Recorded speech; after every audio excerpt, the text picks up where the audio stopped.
और क्लास पे आपके लिए लेके आया है आपका बहुत इंडिया का सबसे बेस्ट मॉक टेस्ट सीरीज, जहां पे आपको मिलने वाले चैप्टर वाइज मॉक्स, आपको मिलने वाले क्यूमुलेटिव मॉक्स, जहां पे आपका क्या होने वाला है बेटा, रिवीजन होने वाला है चैप्टर्स का। उसके अलावा आपको मिलने वाले 20 फुल मॉक्स आपको मिलने वाले हैं, और इसके अलावा आपको मिलने वाले हैं 2 स्ट्रेटजिक मॉक्स, जहां पे आपके रहेंगे 2 टेस्ट रहेंगे उसमें, एक 11th का रहेगा, एक 12th का रहेगा, जिसको आप एनालिसिस कर सकते हो, वहां से आप बता सकते हो कि कौन सा पोर्शन आपका स्ट्रॉन्ग है, कौन सा पोर्शन बेटा आपका वीक है, और उस पर आप क्या कर सकते हो, वर्क कर सकते हो। अगर आपका 50-60% या 70% पेपर हो रहा है, इसका मतलब क्या है, आपको चैप्टर कवर है, आपके फॉर्मूलाज याद है, लेकिन आपको कंसेप्चुअल क्लैरिटी पे और वर्क करना है। आइडेंटिफाई करो मिस्टेक्स कहाँ पे हो रही हैं, उन पे क्या करो बेटा, इंप्रूवमेंट करो। ठीक है, तो हम स्टार्ट करते हैं। तो बच्चों अब स्टार्ट करते हैं हम यहाँ से। तो हमारा पहला क्वेश्चन जो होने वाला है वो ये है, which one of the following cases alpha hydrogen not be extracted by treatment of 1 equivalent of waste. कितना दे रखा है आपको, 1, कितना दे रखा है बेटा आपको, 1 इक्विवेलेंट दे रखा है। क्या दे रखा है, 1 इक्विवेलेंट बेस दे रखा है। 1 इक्विवेलेंट बेस का मतलब क्या है, एक ही प्रोटॉन को क्या करेगा बेटा, वो एब्स्ट्रैक्ट करेगा, क्या करेगा, एक ही प्रोटॉन को क्या करेगा, एब्स्ट्रैक्ट करेगा। तो उसने क्या बोला है, अल्फा हाइड्रोजन क्या होने चाहिए बेटा, एब्स्ट्रैक्ट नहीं होने चाहिए। जैसे फॉर एग्जांपल ये कीटोन है आपका, क्या है, एसीटोन, ये क्या है, अल्फा कार्बन, और इस पे जो हाइड्रोजन है वो क्या है, अल्फा हाइड्रोजन है। तो अगर मैं एक इक्विवेलेंट बेस लूंगा तो क्या करेगा आपका, इस अल्फा कार्बन पे क्या करेगा, अटैक करेगा, और क्या करेगा, आपका अल्फा हाइड्रोजन क्या करेगा बेटा, ले लेगा।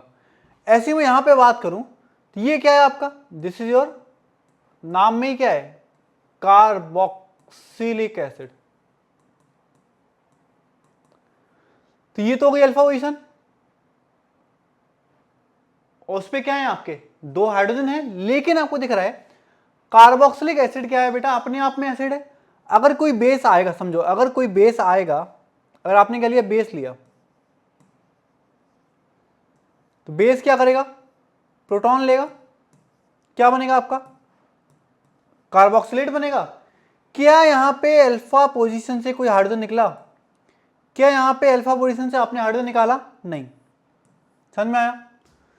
तो यहां पे अल्फा पोजीशन से हाइड्रोजन निकाल रहे हो, यहां पे अल्फा पोजीशन से हाइड्रोजन नहीं निकल रहा है, क्योंकि पहले कहां से निकल रहा है, ऑक्सीजन के बगल वाले हाइड्रोजन से, क्योंकि वो क्या है आपका मोस्ट एसिडिक हाइड्रोजन इस केस में, है ना। तो आपका मुझे ऑप्शन तो दिख गया है, ऑप्शन कौन सा हो गया आपका, डायरेक्टली सेकंड वाला ऑप्शन हो गया है। यहां पे आते हैं सी वाले में, तो आपका क्या डाइकीटोन है, इसको क्या बोलते हैं, एक्टिव मिथाइलिन ग्रुप, क्या बोलते हैं, एक्टिव मिथाइलिन ग्रुप, और इस पे 2 हाइड्रोजन है, तो यही वाला हाइड्रोजन निकलेगा, कोई भी एक निकाल दो इन दोनों में से। ऐसे यहां पे ये भी क्या है आपका active methylene kind of group ये है ना, तो यहां पे भी क्या है 2 हाइड्रोजन, कौन सा कार्बन है आपका, अल्फा कार्बन, ये भी कौन सा कार्बन है, अल्फा कार्बन। तो आपको क्लियरली दिख रहा है ए वाले केस में, सी वाले केस में और डी वाले केस में क्या हो रहा है आपका, अल्फा कार्बन से क्या निकल रहा है बेटा, हाइड्रोजन निकल रहा है। ठीक है, बी वाले केस में नहीं निकल रहा, क्योंकि बी वाले केस में क्योंकि आप कितना इक्विवेलेंट ले रहे हो बेटा, एक ही इक्विवेलेंट ले रहे हो, अगर एक से ज्यादा लेते तो चांसेस थे वहां पे। तो उसने क्या बोला है, in which one of the following alpha hydrogen will not be extracted on treatment with 1 equivalent of base. तो कहां पे आपका आंसर क्या हो गया बेटा, बी हो गया। देखो क्वेश्चन, इस क्वेश्चन को ट्राई करना करो बेटा, arrange the following compounds in the order of decreasing basicity. तो आपके नाइट्रोजन के कंपाउंड्स क्या है बेटा, नाइट्रोजन के कंपाउंड्स हैं। आप देखने क्या वाले हो, लोन पेयर को आप क्या करने वाले, देखने वाले, स्टडी करने वाले हो, है ना। कितना आसानी से लोन पेयर दे सकता है, वही क्या हो जाएगा आपका स्ट्रॉन्ग बेस हो जाएगा। कितना आसानी से लोन पेयर दे सकता है, वही क्या हो जाएगा, स्ट्रॉन्ग बेस बेटा आपका हो जाएगा। जैसे मैं अलग अलग कंपाउंड्स की बात करूं तो देखो आप कहां कहां पे लोन पेयर है, यहां पे लोन पेयर है, लोन पेयर तो यहां पे भी है, लोन पेयर इधर भी है, लोन पेयर इधर भी है, लोन पेयर इधर भी है, लोन पेयर यहां पे भी है। अब देखो एक चीज आपको ध्यान देनी पड़ेगी, ध्यान क्या रखनी पड़ेगी, कौन कौन से लोन पेयर कंजुगेशन में इन्वॉल्व है, कौन कौन से लोन पेयर कंजुगेशन में इन्वॉल्व है। तो दिख रहा होगा आपको ये वाला लोन पेयर किसमें इन्वॉल्व है, कंजुगेशन में इन्वॉल्व है। क्या ये वाला लोन पेयर कंजुगेशन इन्वॉल्व है, नहीं। ये नाइट्रोजन कैसा है आपका, sp2 है, तो ये लोन पेयर कैसा है बेटा आपका, फ्री है। और जो फ्री है उसी की तो बेसिसिटी आप क्या करोगे बेटा, स्टडी करोगे। जैसे ये वाला लोन पेयर, किस में इन्वॉल्व है? ये इन्वॉल्व है आपका, इन्वॉल्व इन एरोमेटिसिटी। किस में इन्वॉल्व है? एरोमेटिसिटी में बेटा ये आपका इन्वॉल्व है, मतलब फ्री तो है ही नहीं। यहां पे देखो ये वाला जो लोन पेयर है कहां पे इन्वॉल्व है? एरोमेटिसिटी में इन्वॉल्व है, तो ये वाला क्या है आपका? फ्री है, क्योंकि sp2 वाला नाइट्रोजन है। कौन सा नाइट्रोजन है? तो इसको हम क्या करेंगे? स्टडी नहीं करेंगे ना। जो लोन पेयर ऐसे हमें ऐसे लोन पेयर सेलेक्ट करने हैं मॉलिक्यूल में जो क्या होंगे? आपके मोस्ट बेसिक होंगे। तो जहां पे एक से ज्यादा लोन पेयर है तो वहां पे आपको क्या करना है? मोस्ट बेसिक लोन पेयर लेना है। यहां पे क्या होगा? नाइट्रोजन कैसा है आपका? sp2 वाला नाइट्रोजन है, तो लोन पेयर कहां पर रहेगा? प्लेन में रहेगा, तो ये भी कैसा रहेगा बेटा? फ्री रहेगा। समझ में आया? तो हमें क्या करना है? जो फ्री है उनको काउंट करो और इनको रिमूव करो। फॉर एग्जांपल इस लोन पेयर का कोई काम नहीं है, क्योंकि ऑलरेडी यहाँ पे एक लोन पेयर है जो क्या है? उससे ज़्यादा बेसिक है। ऐसे यहाँ पे भी इस लोन पेयर को आपको स्टडी नहीं करना है, क्योंकि ऑलरेडी यहाँ पे लोन पेयर है जो आपका क्या है? मोस्ट बेसिक है। अब एक चीज समझो, अगर मुझे ऑर्डर निकालना है तो आपको दिख रहा है यहाँ पे फ्री है, यहाँ पे फ्री है, यहाँ पे भी फ्री है। फ्री कहाँ पे नहीं है? सेकंड में। सेकंड वाला कहाँ पे इन्वॉल्व है बेटा? एरोमेटिसिटी में इन्वॉल्व है। तो सेकंड वाला कहाँ पे आएगा? सबसे लास्ट में आएगा। सेकंड वाला कहाँ पे आएगा? सबसे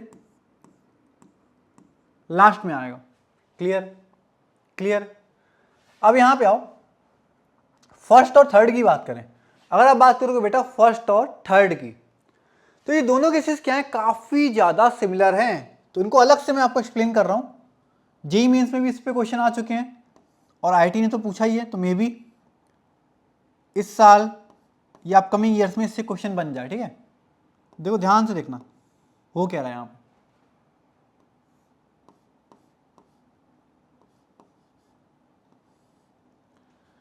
पहला केस ये है, इसकी लोन पेयर की बात कर रहा हूं मैं। ऐसे एक और केस यहां, ये वाला भी है आपका।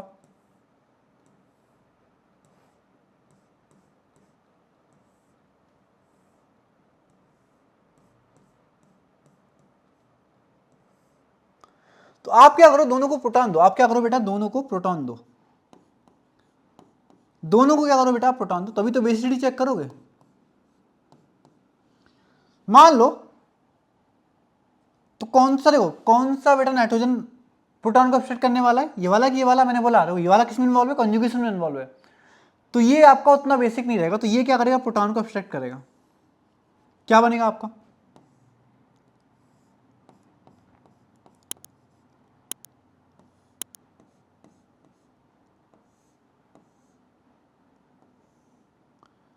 ऐसा बनेगा। सॉरी, प्लस किस पे आएगा आपका? एक सेकंड,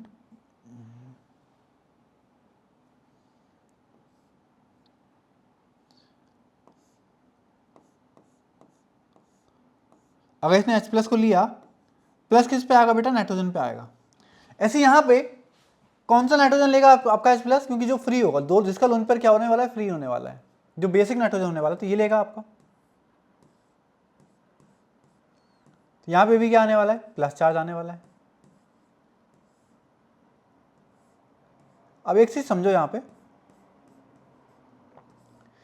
अब आपको पता नाइट्रोजन पे प्लस क्या स्टेबल होता है? क्या नाइट्रोजन पे प्लस स्टेबल होता है? तो नाइट्रोजन पे बेटा प्लस स्टेबल नहीं होता। अब होगा क्या? इसका जो लोन पेयर है वो क्या करेगा बेटा? इसको स्टेबलाइज करेगा। क्या करेगा? इसको स्टेबलाइज करेगा। और जितनी ज्यादा स्टेबिलिटी होगी उतना क्या होगा? स्ट्रॉन्गर बेस होगा। ऐसे यहां पे देखो, इसका भी लोन पेयर क्या करेगा? कुछ ना कुछ स्टेबलाइज करेगा। तो इस पर जो चार्ज आ रहा होगा वो रिमूव हो जाएगा। लेकिन एक चीज समझो आप, फर्स्ट वर्सेस थर्ड की मैं बात करूं, फर्स्ट वर्सेस थर्ड की बात करूं, तो आपको दिख रहा है यहां पे भी तो कंजुगेशन है। क्या यहां पे कंप्लीट स्टेबलाइजेशन हो पा रहा है? नहीं। तो यहां पे जो स्टेबलाइजेशन है, यहां पे जो स्टेबलाइजेशन है वो कैसा है आपका? लेसर है। वो कैसा है बेटा? लेसर है। समझ में आया? स्टेबलाइजेशन कैसा है बेटा? आपका लेसर है। तो क्लियर है। फर्स्ट वाले केस में क्या होगा बेटा? ये आपका लोन पेयर फ्री था, ये फ्री था। ऐसे यहां इस वाले केस में क्या था? ये वाला फ्री था। तो इन दोनों ने जब प्रोटॉन लिया तो नाइट्रोजन में प्लस आया। ये वाला नाइट्रोजन क्या कर रहा है बेटा? इसको स्टेबलाइज कर रहा है। जितने भी इसकी इलेक्ट्रॉन डेंसिटी पूरी क्या कर रही है? स्टेबलाइज कर। लेकिन इस वाले केस में क्या हो रहा है? इस वाले केस में क्या हो रहा है? कुछ इलेक्ट्रॉन डेंसिटी ऊपर की तरफ जा रही है डबल बॉन्ड में, कुछ इसको स्टेबलाइज करने में। तो पूरी इलेक्ट्रॉन डेंसिटी क्या कर रही है बेटा, नाइट्रोजन के प्लस को स्टेबलाइज नहीं कर रही है। जबकि जब आप लास्ट वाला केस लोगे, जब आप लास्ट वाला केस लोगे, यहां पे देखो, ये वाला केस है आपका लास्ट वाला,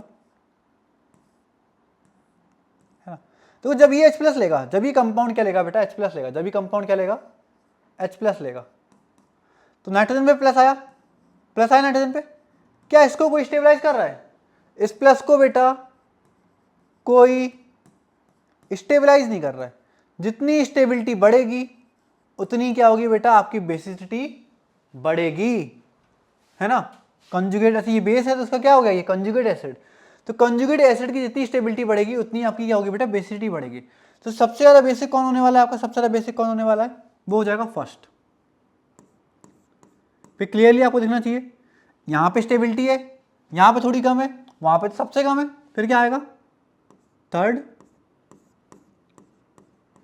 फिर क्या आने वाला है आपका फोर्थ। सेकंड वाला सबसे लास्ट में आएंगे, वो किस में इन्वॉल्व है, एरोमेटिसिटी में बेटा इन्वॉल्व है। समझ में आया? देखो आंसर चेक करो, फर्स्ट, थर्ड, फोर्थ, सेकंड। बेटा आंसर क्या आ गया आपका, सी आ गया। क्लियर है? अच्छा क्वेश्चन। यहां पे आते हैं, in which of the following reaction sequence predict the structure of final product. ठीक है, predict the structure of final product. अब एक चीज समझो,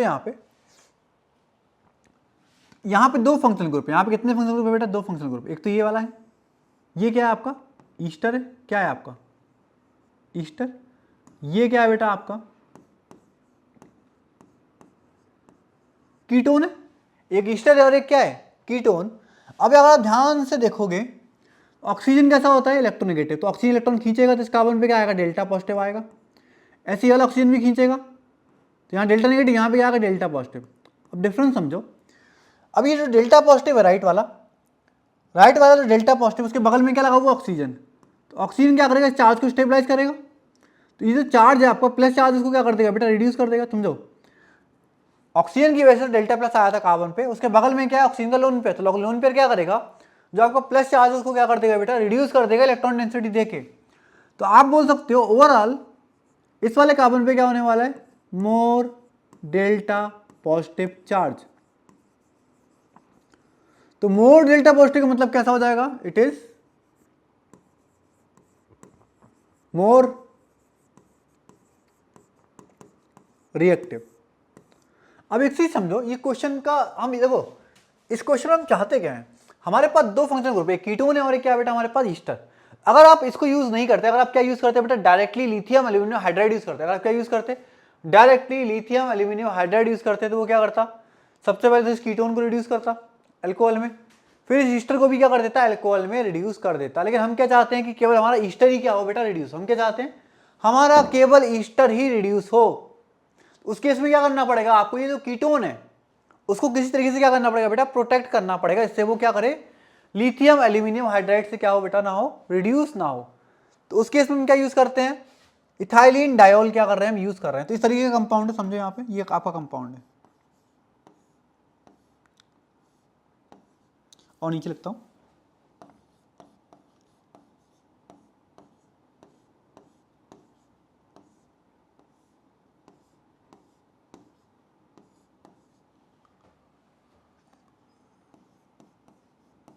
ये कंपाउंड है आपका। इसकी रिएक्शन किससे कर रहे हो, इसकी रिएक्शन कर रहे हो आप इथाइलिन डायोल से, किससे कर रहे हो, और in presence of HCl gas, in presence of HCl gas. अब HCl गैस क्यों लेते हो, अगर आपने एक्वस ले लिया तो रिएक्शन कैसी हो जाएगी, रिवर्सिबल हो जाएगी। कैसी हो जाएगी, रिवर्सिबल।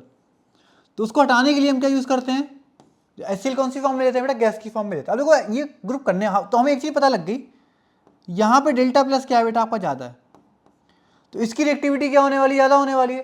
तो ये ग्रुप जो अटैक करेगा, किस पे अटैक करेगा, इस वाले ऑक्सीजन पे करेगा। किस पे अटैक करेगा, इस वाले ऑक्सीजन पे करेगा। तो कैसे दिखाना है आपको, समझो इस तरीके से,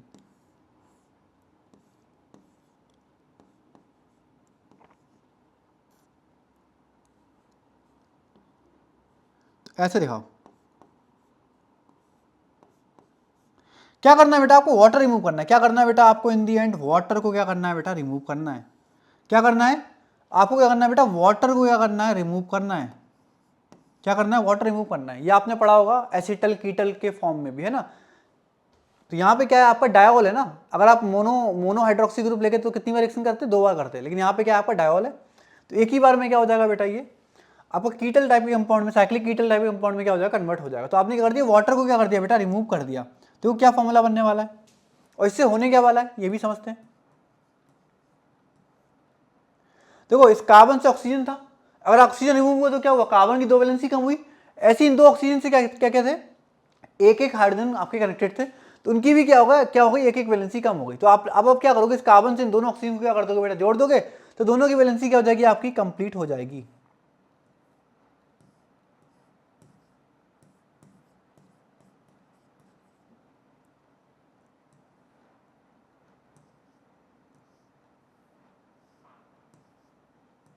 देखा, ये बन गया आपका कंपाउंड। अब ये कंपाउंड कैसा होता है, ये कंपाउंड कैसा है बेटा आपका, एसिड सेंसिटिव कंपाउंड है। कैसा कैसा ग्रुप है ये, ग्रुप कैसा है बेटा आपका, एसिड सेंसिटिव है, इसलिए आपने HCl एक्वस मीडियम में नहीं लिया था। क्लियर। अब क्या कर रहे हो आप, जैसे ये कंपाउंड बना, अब हम क्या कर रहे हैं, लिथियम एल्यूमिनियम हाइड्राइड से क्या कर रहे हैं बेटा, रिएक्शन कर रहे हैं और वाटर भी ले रहे हैं। तो लिथियम एल्यूमिनियम हाइड्राइड क्या है आपका, आपको पता है, strong, it is very strong reducing agent. तो क्या कर देता है, रिड्यूस कर देता है, ईस्टर हो गया आपका, एल्डिहाइड हो गया, कीटोन हो गया, अमाइड हो गया, सबको क्या कर देता है, साइनाइड हो गया, नाइट्राइल हो गया, सबको क्या कर देता है बेटा, रिड्यूस कर देता है।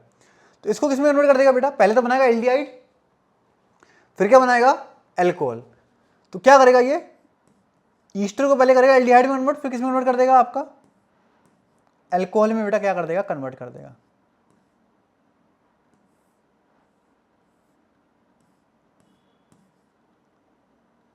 सॉरी, एल्कोहल में कन्वर्ट करेगा ना, एल्कोहल में कन्वर्ट करेगा, ये बन जाएगा आपका। देखो ये बन गया बेटा आंसर, है ना। तो यहाँ पे इन्होंने क्या किया बेटा, इसके आगे H+ यूज किया नहीं है ना, तो ये आपका क्या बन गया, X बन गया, ये आपका क्या बन गया, क्या बन गया बेटा, ये Y बन गया। मान लो इसमें इन्होंने एक और क्या कर दिया होता, H+ दे रखा होता, मान लो क्या दे रखा होता, H+ दे रखा होता, तो इन दी एंड आप कहाँ पे एंड करते, आप यहाँ पे एंड कर जाते।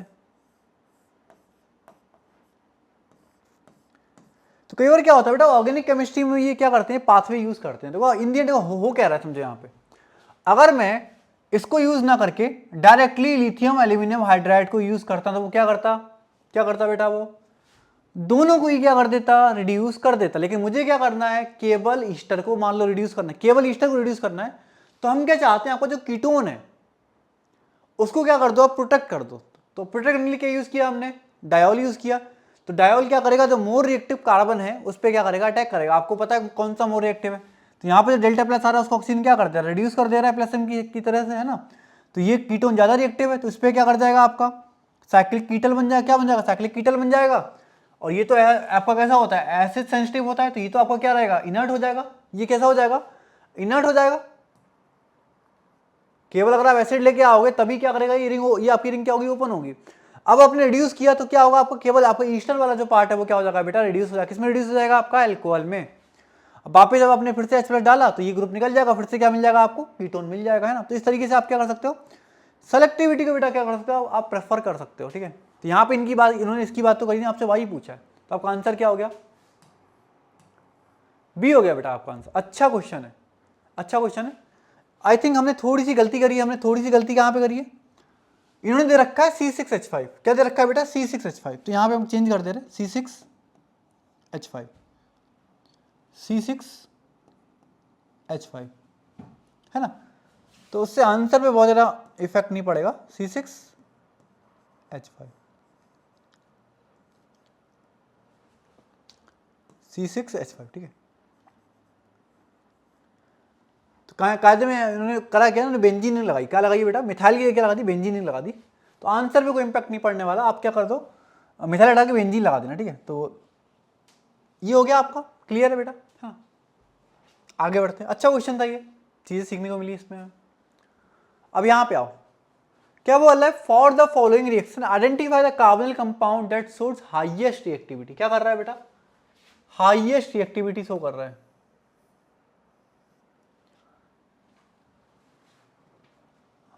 अब उसने क्या बोला, कार्बोनिल कंपाउंड। अब कार्बोनिल कंपाउंड में दो तरीके के कंपाउंड आते हैं, कार्बोनिल कंपाउंड में दो तरीके के कंपाउंड आते हैं। एक तो होता है आपका एल्डिहाइड, समझो यहाँ पे, और एक क्या होता है बेटा आपका, एक होता है आपका कीटोन। एक एल्डिहाइड है और एक क्या है बेटा आपका, कीटोन।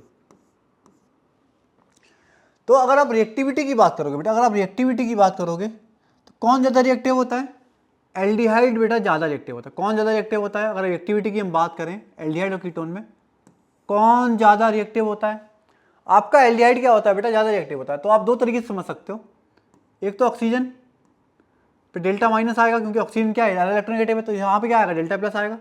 ऐसे यहाँ पे भी क्या आने वाला, डेल्टा माइनस, यहाँ पे क्या आना है, डेल्टा प्लस। तो अगर इस साइड, अगर मैंने लेफ्ट साइड के ग्रुप दोनों साइड सेम लिए, समझो अगर मैंने लेफ्ट साइड के ग्रुप दोनों साइड सेम लिए, राइट साइड में क्या दिख रहा है आपको, एक तरफ हाइड्रोजन एक तरफ क्या दिख रहा है बेटा, आर ग्रुप। आर ग्रुप क्या है, अल्काइल ग्रुप। तो अल्काइल ग्रुप क्या करेगा, इलेक्ट्रॉन डेंसिटी देगा। अल्काइल ग्रुप क्या करेगा, इलेक्ट्रॉन डेंसिटी देगा, तो इसको क्या कर देगा बेटा, रिड्यूस कर देगा। तो चार्ज की कम होने से क्या हो जाएगी, आपकी रिएक्टिविटी क्या हो जाएगी बेटा, कम हो जाएगी। तो ये तो पहला फैक्टर हुआ, इलेक्ट्रॉनिक रीजन तो बता दिए। एक और फैक्टर क्या होगा बेटा, यहाँ पे आर ग्रुप है ना, तो यहाँ पे स्टेरिक हिंड्रेंस रहेगी। यहाँ पे क्या रहने वाली है, स्टेरिक हिंड्रेंस रहने वाली है। यहाँ पे स्टेरिक हिंड्रेंस क्या रहेगी बेटा, कम रहेगी। स्टेरिक हिंड्रेंस कम रहेगी तो आपकी क्या होगी, रिएक्टिविटी ज़्यादा होगी। क्लियर है। तो एल्डिहाइड कीटोन में क्या होता है, दो रीजन होते हैं, एक तो इलेक्ट्रॉनिक रीजन होता है और एक आपका स्टेरिक रीजन होता है। तो इलेक्ट्रॉनिक में कौन आता है, इलेक्ट्रॉनिक में आपका एल्डिहाइड की रिएक्टिविटी ज़्यादा होती है, और स्टेरिकली भी क्या होता है आपका, एल्डिहाइड की रिएक्टिविटी क्या होती है बेटा, ज़्यादा होती है। तो कीटोन वाले जो ऑप्शन है उसको तो आप हटाई दो, है ना। अब क्या बना रहे हो, हमारा प्रोडक्ट बन रहा है, क्या बन रहा है, प्रोडक्ट हमारा बन रहा है इमाइन।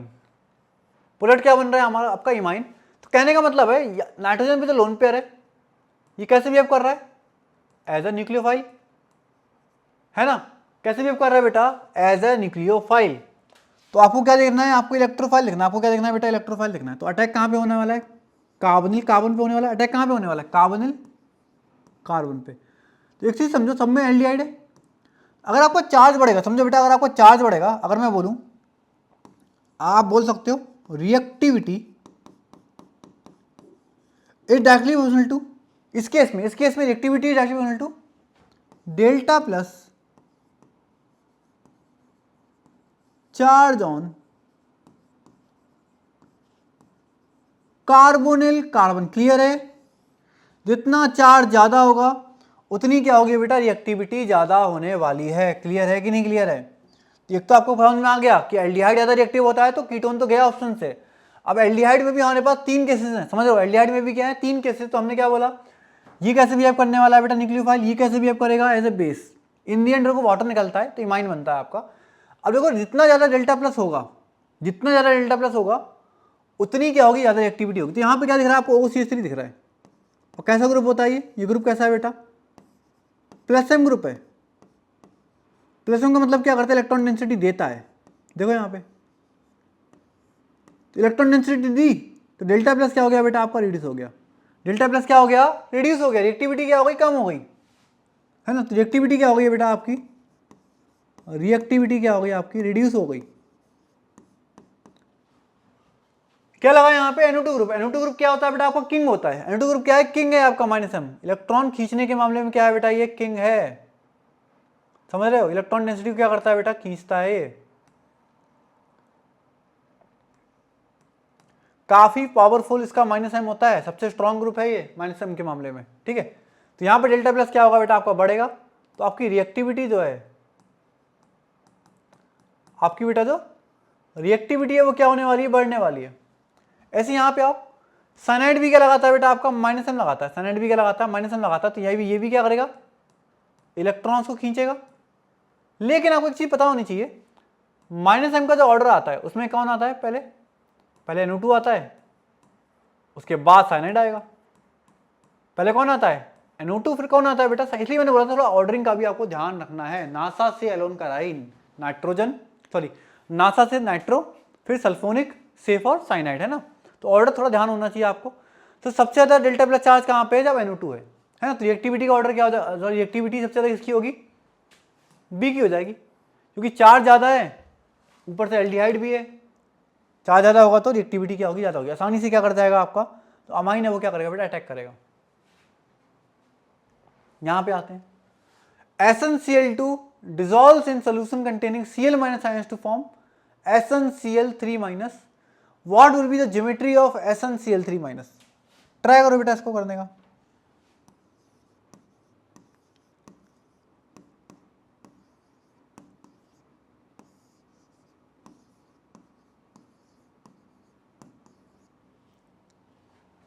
ट्राई करो करने का। तो ऐसे समझ सकते हो, ये जो टिन है इसको क्या बोलते हैं, टिन बोलते हैं। कौन सी फैमिली में आता है, ये आता है कार्बन फैमिली। कौन सी फैमिली में आता है बेटा, ये आता है आपका कार्बन।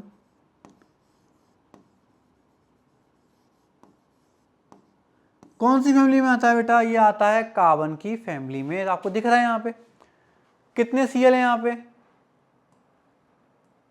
तो ऐसे समझो, अगर आपको ज्योमेट्री निकालनी है, आपको क्या निकालनी है बेटा, ज्योमेट्री। तो मैंने क्या बताया था आपको, फॉर्मूला क्या बताया था, स्टेरिक नंबर से bond pair plus lone pair. तो उससे क्या मिल जाएगा आपको, स्टेरिक नंबर मिल जाएगा। स्टेरिक नंबर ऐसे मिल गया, आपका आंसर आ गया, है ना। तो देखो यहाँ पे बॉन्ड पेयर कितने हैं, 3 Cl है तो 3 बॉन्ड पेयर है। निगेटिव का मतलब एक लोन पे कितना हो गया, 4। 4 का मतलब क्या होता है बेटा, 4 का मतलब क्या था, क्या क्या होता है बेटा, टेट्राहेड्रल। 4 का मतलब क्या होता है आपका बेटा, टेट्राहेड्रल। तो इसका स्ट्रक्चर कैसा बनेगा, Cl Cl Cl।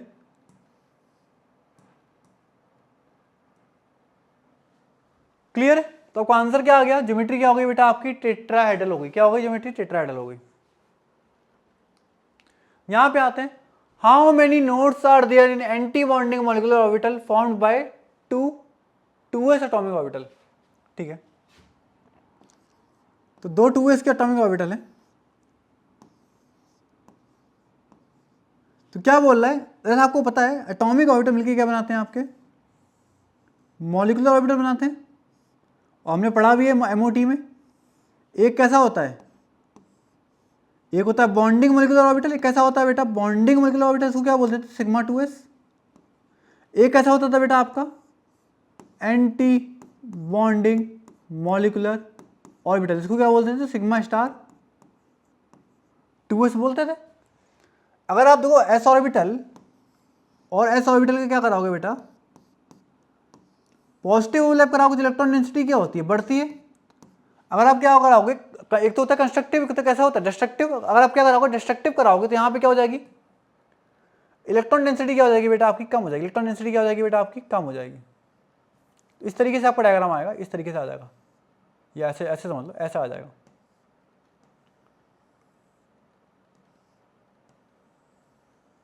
यहां पे क्या आएगी, इलेक्ट्रॉन डेंसिटी क्या हो जाएगी बेटा, 0 हो जाएगी। यहां पे क्या हो जाएगी आपकी इलेक्ट्रॉन डेंसिटी क्या हो जाएगी, 0। यहीं से क्या मिल जाएगा आपको, नोड मिल जाएगा। क्या मिल जाएगा बेटा, नोड मिल जाएगा। देखो यहां पे कितने नोड आ रहे हैं, भाई पूछ रहे हैं। आपका आंसर क्या हो गया,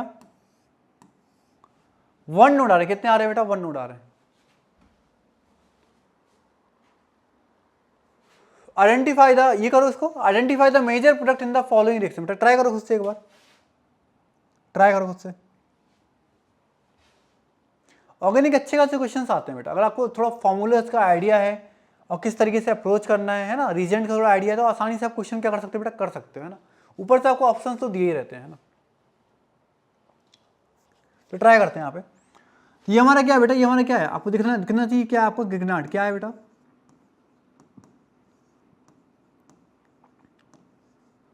गिगनार्ड दे रखा है।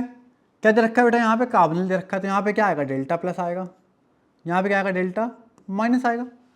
तो गिगनार्ड क्या करेगा बेटा, आपको गिगनार्ड करने क्या वाला है, देखो गिगनार्ड से देखो आपका समझो, ये जो बॉन्ड होता है ना कार्बन और मैग्नीशियम का बॉन्ड, मैग्नीशियम पे क्या आता है बेटा, डेल्टा पॉजिटिव। क्यों आता है डेल्टा पॉजिटिव, क्योंकि इलेक्ट्रो पॉजिटिव एलिमेंट पे। कार्बन पे क्या आता है, डेल्टा नेगेटिव।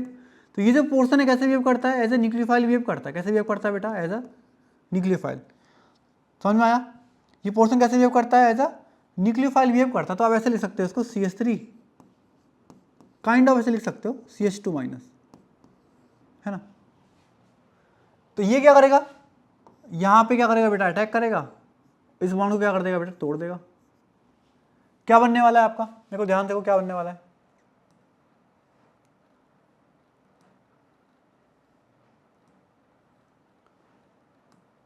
ये बॉन्ड टूटेगा तो ऑक्सीजन में क्या आएगा, माइनस आएगा। ये बॉन्ड टूटेगा ऑक्सीजन में क्या आएगा बेटा, माइनस। ऑक्सीजन का माइनस क्या कर लेगा बेटा, H+ ले लेगा, तो क्या बन जाएगा OH। और यहां पे क्या जुड़ जाएगा आपका CH2 CH3। उसके अलावा एक और ग्रुप आपको जुड़ा हुआ है, कौन सा ग्रुप जुड़ा हुआ है आपका C6H5। क्या जुड़ा हुआ है,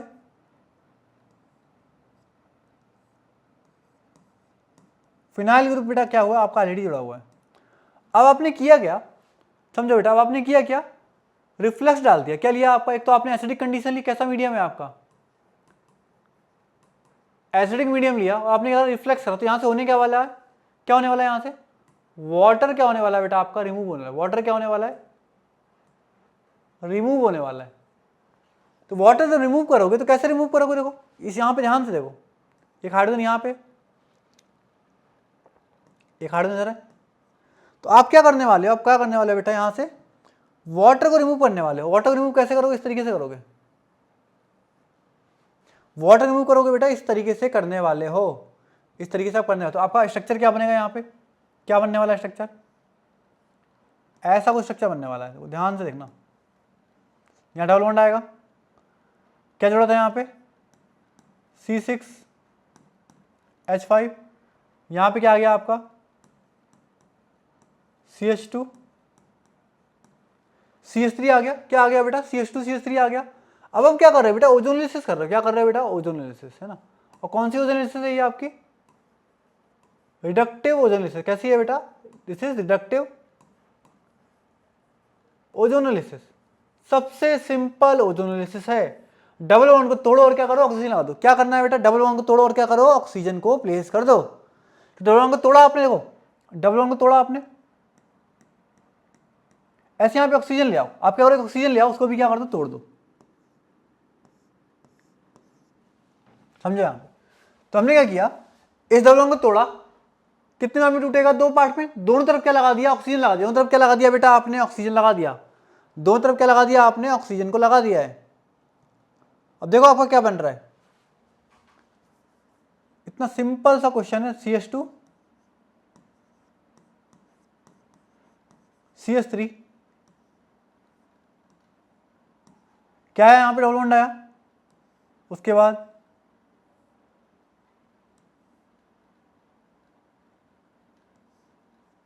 यहां पे भी क्या आएगा, एक डबल बॉन्ड आएगा, यहां से टूटेगा ना, इसके बगल में क्या आ जाएगा C6H5। अब देखो कौन सा स्ट्रक्चर बेटा आपको आपका मैच कर रहा है। ये तो गलत हो गया, ये भी गलत हो गया, ये भी गलत हो गया, है ना, क्योंकि आपकी रिंग क्या हो रही है बेटा, ओपन हो रही है। तो एक स्ट्रक्चर आपको मैच कर सकता है, वो कौन सा है, सी वाला। चेक करो यहाँ पे मैच कर रहा है कि नहीं कर रहा। एक कीटोन है, कीटोन के बगल में C6H5 है, इधर क्या लगा है CH2 CH3, 1 2 3 4, 1 2 3 4। हाँ, आपका आंसर क्या है बेटा, सी आंसर है। तो मैं फिर से रिपीट कर रहा हूँ, कार्बोनिल दे रखा है, कहीं हम लोग कीटोन दे रखा है, उस पर क्या कर दिया, अटैक करा दिया, है ना। ग्रेनाड है तो अटैक करके क्या बनेगा, आपका अल्कोहल बनेगा। और H2SO4 आपका रिफ्लेक्स में क्या करता है बेटा, वाटर को क्या करता है, एलिमिनेट करता है। वाटर निकलेगा तो क्या बन जाएगी, यहाँ पे आपकी एल्कीन बन जाएगी। और उससे क्या कर रहे हैं बेटा, ओजोनलिसिस कर रहे हैं, वो भी रिडक्टिव। तो डबल बॉन्ड को तोड़ा, और जहां जहां पे तोड़ रहे हो वहां पे क्या लगा दो, ऑक्सीजन लगा दो, है ना। बन गया आपका आंसर। इसको हटा रहा हूं, आई थिंक इसी के लिए रखा था हमने। हाँ, यहां पे आते हैं, ट्राई करो उसको करने का बेटा, ट्राई करो। देखो यहां पे आओ, क्या बता रखा है, कॉम्प्लेक्स ऑफ मेटल Mn+ है फॉलोइंग कॉन्फ़िगरेशन, ठीक है, ठीक है।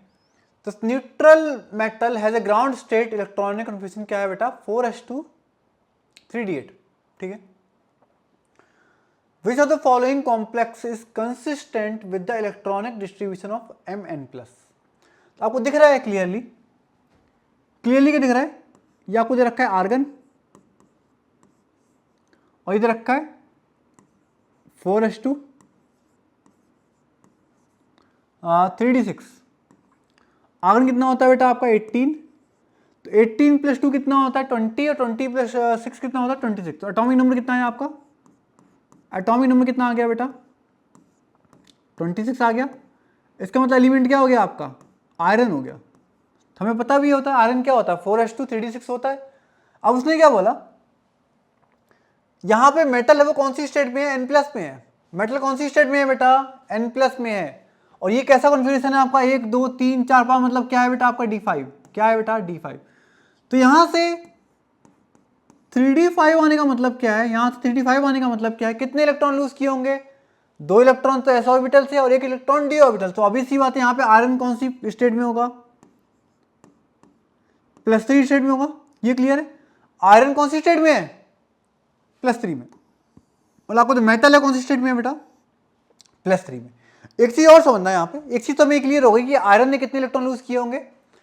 3 इलेक्ट्रॉन लूज किए होंगे, तभी तो आपका d5 आ रहा है। एक और चीज यहाँ पे, क्या यहाँ पे पेयरिंग हुई है? क्या यहाँ पे पेयरिंग हुई है बेटा? तो यहाँ पे पेयरिंग कॉज नहीं हुई है। पेयरिंग नहीं होने का मतलब क्या है आपका? जो लिगेंड है वहां पे, तो लिगेंड है वो कैसा है बेटा? वीक है। लिगेंड कैसा होने वाला है बेटा आपका? वीक लिगेंड होने वाला है। क्लियर है कि नहीं क्लियर है? क्लियर है कि नहीं क्लियर है? अब इसी को यूज करो, ऑप्शन चेक करो। तो 2 चीजें हमें समझ में आ गई कि आयरन +3 में, तभी आपका d5 आएगा। उसके अलावा कोई पेयरिंग नहीं हो रही, इसका मतलब क्या है आपका? लिगेंड कैसा? वीक है। जैसे यहाँ पे मेटल पे कितना आ रहा है? +2 आ रहा है। ये तो गलत हो गया।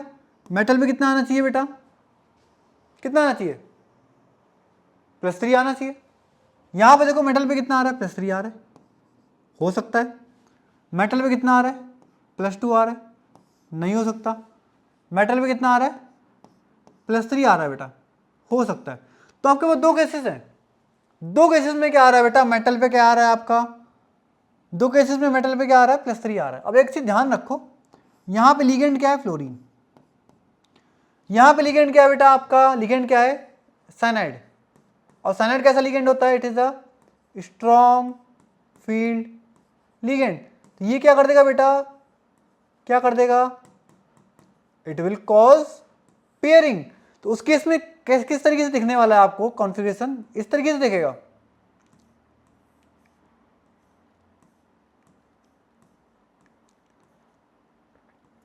जो आपके ऊपर वाले 2 इलेक्ट्रॉन थे कहां जम कर जाएंगे बेटा? नीचे जम कर जाएंगे। लेकिन तो क्या आपका ये आंसर आएगा? ये आंसर भी नहीं आएगा, क्योंकि साइनाइड कैसा है? Strong field ligand. वो क्या करा देगा? पेयरिंग करा देगा। फ्लोराइड कैसा है बेटा आपका? Weak field ligand. तो वीक फील्ड लिगेंड है, कोई पेयरिंग होगी? No pairing. समझ में आया? तो आंसर क्या हो गया बेटा आपका? आंसर क्या हो गया आपका? आंसर हो गया बी। आंसर क्या हो गया बेटा? बी। बहुत आराम से सोच समझ के क्वेश्चन करने हैं, ट्राई करो, है ना? गलती नहीं होनी चाहिए। यहां पे भी हमने स्पेस दे रखा है, चलो ठीक है। हाँ, नेक्स्ट क्वेश्चन पे आते हैं बेटा। नेक्स्ट क्वेश्चन पे आते हैं। Identify the complex that can exist as a pair of enantiomer. अब पेयर ऑफ इनएंसियोमर का मतलब समझे, यहां पे बोलने क्या चाह रहा है बेटा? वो कंपाउंड क्या है आपका?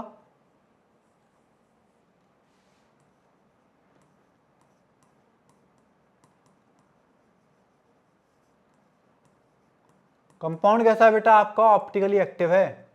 ऑप्टिकली एक्टिव का मतलब क्या है? प्लेन ऑफ सिमेट्री या सेंटर ऑफ सिमेट्री कैसी होनी चाहिए बेटा आपकी? एब्सेंट होनी चाहिए मॉलिक्यूल में, है ना? अगर प्रेजेंट होगी तो मॉलिक्यूल कैसा हो गया? Optically inactive. समझ में आया? तो उसने क्या बोला? Identify the complex that can exist as a pair of enantiomers. इसका मतलब क्या है? ऑप्टिकली एक्टिव होना चाहिए। मतलब प्लेन ऑफ सिमेट्री और सेंटर ऑफ सिमेट्री बेटा नहीं रहनी चाहिए। तो स्टार्ट करो। ऑप्शन नंबर 1 पे आते हैं। तो ये दिख रहा है ना आपको? ये तो लिगेंड दिख रहा है NH2। ये जो आपको लिगेंड दिख रहा है NH2 CH2 तो इसको ईएन बोलते हैं, इथाइलिन डायमाइन, है ना? तो ये भी क्या है आपका? यहाँ पे भी क्या है? ईएन। और कहीं पे हमारा ईएन नहीं है। तो पहला केस में हम ड्रॉ करते हैं अब।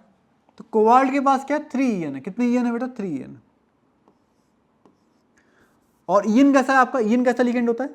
ईएन इज अ बाइडेंटेड। कैसा लिगेंड है बेटा?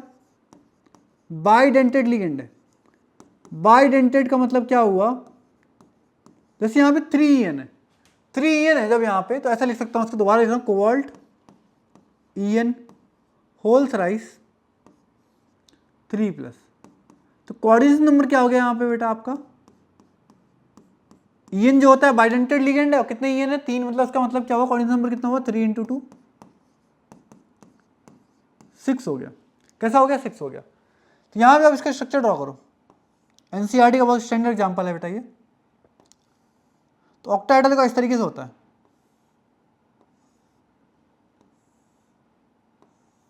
ये होता है ऑक्टाहेड्रल। तो अगर आप ईएन को प्लेस करते हो, समझो अगर आप ईएन को प्लेस करते हो तो ऐसे प्लेस करोगे, है ना। तो इसको मैं क्या मान रहा हूँ बेटा? इसको प्लेन में, इसको क्या मान रहा हूँ मैं? प्लेन मान रहा हूँ। ऐसे इसको क्या मान रहा हूँ मैं? इसको मैं मान रहा हूँ अप साइड। क्या मान रहा हूँ? Up side. इसको हटा रहा हूँ थोड़ा सा, जिससे आपको डायग्राम बेटर दिखे, अच्छी से अंडरस्टैंडिंग हो। तो इसको मैं अब दिखा दे रहा हूँ। क्या दिखा दे रहा हूँ? अब इस तरीके से इसको मैं डाउन दिखा दे रहा हूँ। तो यहाँ पे भी क्या आने वाला है आपका? ईएन आने वाला है। ऐसे यहाँ पे भी क्या आएगा बेटा? आपका ईएन आएगा, है ना। क्लियर?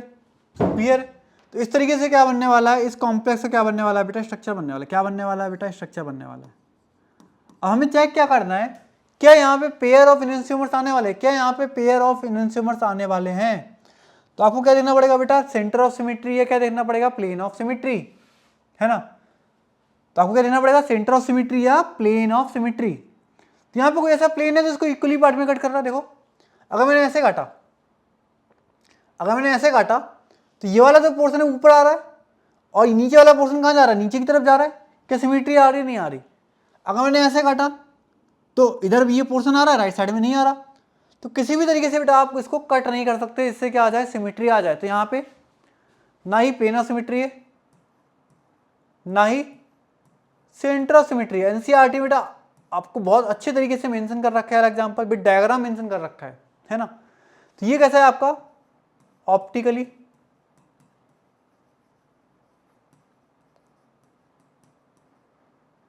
Active compound. कैसा कंपाउंड है बेटा? Optically active. अब ऑप्टिकली एक्टिव इसका मतलब क्या है? पेयर ऑफ इनहेंसियोमर हो जाएंगे यहाँ पे। तो क्या हो जाएंगे आपके? पेयर ऑफ इनहेंसियोमर हो जाएंगे। तो हमारा आंसर तो पहले पार्ट से आ गया, लेकिन इसके अलावा हम रेस्ट ऑफ द पार्ट भी चेक करेंगे, क्योंकि हमें क्लियरिटी होनी चाहिए बेटा, क्योंकि अभी आप एग्जाम तो दे नहीं रहे हो। तो हमें एक एक ऑप्शन करके क्या करना है? चेक करना है। अब आते हैं बी पे। क्या दे रखा है? Cobalt EN whole twice Cl2 plus, और कौन सी फॉर्म दे रखी है आपको? दे रखी है ट्रांस। कौन सी फॉर्म दे रखी है बेटा? ट्रांस का मतलब क्या होता है? अपोजिट। ट्रांस का मतलब क्या होता है? अपोजिट। तो यहां पे भी कोऑर्डिनेट नंबर आप निकालोगे, EN बाइडेंटेड होता है, तो 2 2 2 4 + 2 6 हो गया। 6 मतलब ऑक्टाहेड्रल। 6 मतलब क्या हो गया बेटा? ऑक्टाहेड्रल, है ना। अब एक चीज समझो, EN कैसा लिगेंड है बेटा आपका? EN कैसा लिगेंड है? EN है बाइडेंटेड लिगेंड। EN कैसा लिगेंड है आपका? बाइडेंटेड लिगेंड है। और क्या बोल रखा है उसने? ट्रांस बोल रखा है। इसका मतलब क्या आएगा? अपोजिट आने वाला। EN कौन से एंड पे आने वाला है बेटा? अपोजिट एंड पे आने वाला है। उसके अलावा क्या बचा आपका? 2 Cl बचे। कहां पे आ गए? एक्सियल पे आ गए। अब देखो यहां पे क्या प्लेन ऑफ सिमेट्री आ रही है? क्या यहां पे बेटा प्लेन ऑफ सिमेट्री आ रही है? अब ध्यान से अगर आप देखोगे, बिल्कुल, अगर मैंने ऐसा प्लेन कट किया, जिसमें दोनों ईएन आ रहे हैं, देखो अगर मैंने ऐसा प्लेन कट किया, इसमें क्या आ रहे हैं? दोनों ईएन आ रहे हैं, तो एक सीएल ऊपर बचेगा, एक सीएल कहां बचेगा बेटा? नीचे बचेगा। अगर मैंने ऐसा प्लेन कट किया जहां पे दोनों ईएन कहां पे आ रहे हैं? नीचे आ रहे हैं, प्लेन में आ रहे हैं, सॉरी, तो एक सीएल ऊपर बचेगा, एक सीएल नीचे। तो यहाँ पे सिमेट्री आ रही है। तो यहाँ पे क्या आ रही है? प्लेन ऑफ सिमेट्री आ रही है बेटा यहाँ पे। और प्लेन ऑफ सिमेट्री आने का मतलब क्या है? यहाँ पे ऑप्टिकली इनएक्टिव। ऐसे ही आते हैं हम सी वाले पार्ट पे। तो ये भी आपका ऑक्टाहेड्रल है। अब यहाँ पे क्या है? CONH3 whole 4 Cl2। तो यहाँ पे एक्चुअली 2 केस बन सकते हैं आपके। अगर आप टोटल आइसोमर्स की बात करो, 2 केस बन सकते हैं। ये भी ऑक्टाहेड्रल है कि दोनों सील कैसे हो जाएं? Same side.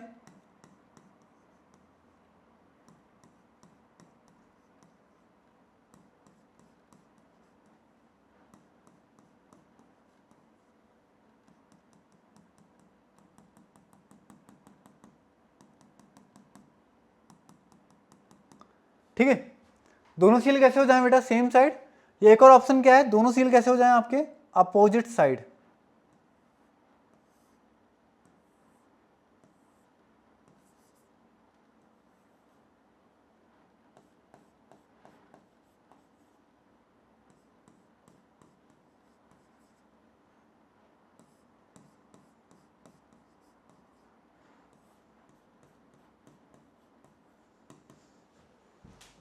तो स्ट्रक्चर बनाना बेटा आपको आना चाहिए, कितने पॉसिबल आइसोमर्स हो सकते हैं ये भी आपको पता होना चाहिए, है ना। और इससे अच्छे खासे अगर देखोगे तो आईआईटी में कुछ आ चुके हैं बेटा, ठीक है। तो यहाँ पे अगर आप देखो, यहाँ पे क्या आपको सेंटर ऑफ सिमेट्री दिख रही है, क्या आपको सेंटर ऑफ सिमेट्री दिख रही है। तो अगर मैं इस तरीके से प्लेन कट करता हूँ बेटा, इस तरीके से प्लेन कट करता हूँ, तो ऐसा प्लेन दो सीएल के बीच कट हो रहा है। ये मान लीजिए दो सीएल है आपके, एक इधर है सीएल है, एक सीएल इधर है, तो मैंने ऐसा कट किया, तो ऊपर वाले तो वर्टिकल जो अमाइन ग्रुप आ रहे हैं वो भी इसमें कवर अप हो जाएंगे। तो पूरा कैसा हो गया, सिमेट्रिकली कट हो गया। कैसा कट हो गया बेटा, सिमेट्रिकली कट हो गया, कैंसिल हो गया। तो प्लेनर सिमेट्री यहाँ पे आ रही है।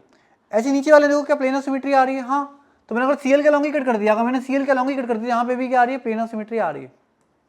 इसका मतलब क्या हो गया, ऑप्टिकली इनएक्टिव, तो यहाँ पे भी नहीं आएगा। ऐसी लास्ट वाला ऑप्शन आप चेक करोगे तो ये भी कैसा हो जाएगा बेटा आपका, ऑप्टिकली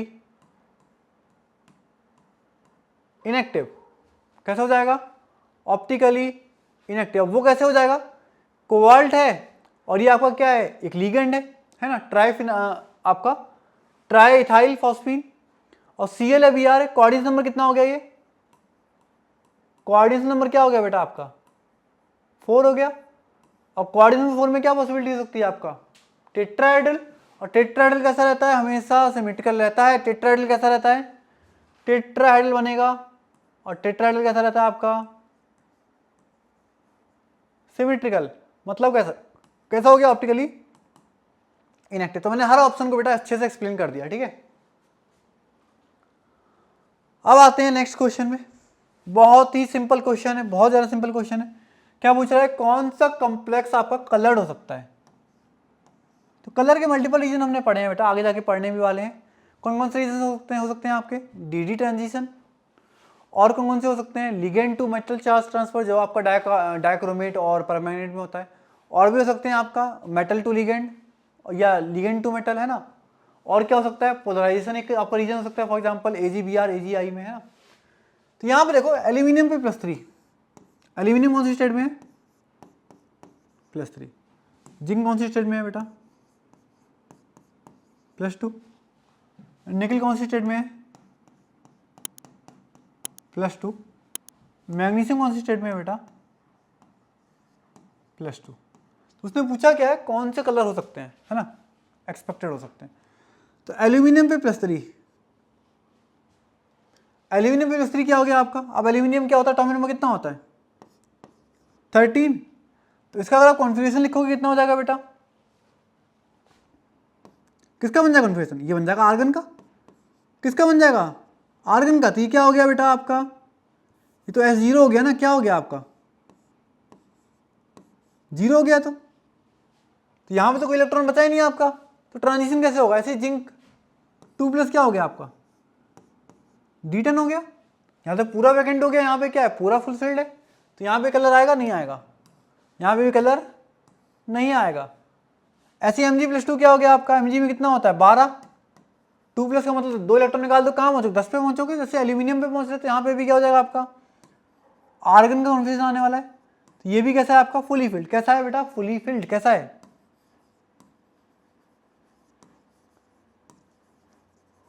तो यहाँ पे भी कलर आने के चांसेस बेटा कैंसिल होगा। अब निकल क्या होता है, देखो निकल इसके बाद आता है शक्ति प्रकरण, फी को, फी के बाद क्या आता है, को के बाद नी आता है ना, फी को नी बेटा, क्या आता है, फी को नी। तो आयरन के बारे में हमने क्या बोला था, H2D6। तो ये क्या हो जाएगा, तो निकल होता है आपका, निकल होता है H2D8। निकल +2 क्या हो गया आपका, निकल +2 क्या हो गया, D8 हो गया, है ना। तो D8 होने का मतलब क्या है, ट्रांजिशन हो सकता है यहाँ पे। तो ये क्या कैसे क्या दिखाएगा बेटा, कलर शो करेगा। क्या शो करेगा, कलर शो करेगा। क्लियर है, ना ही वैकेंट होना चाहिए ना ही फुली फिल्ड होना चाहिए। तो आंसर क्या हो गया आपका? सी हो गया। आंसर क्या हो गया बेटा आपका? सी हो गया।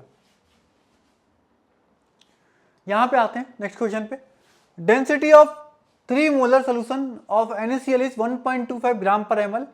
Calculate the volume of water required to make 1000 ml of this solution. 1000 ml का मतलब क्या है? आपको बनाना है 1 लीटर सोल्यूशन। कितना बनाना है?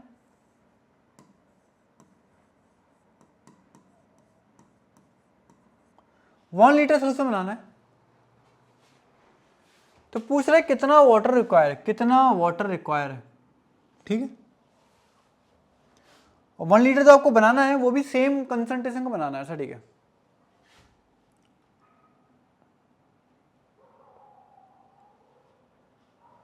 तो अब यहां पे इंटरप्रिटेशन से करते हैं। 3 मोलर का मतलब क्या हुआ? 3 mole of NaCl is present in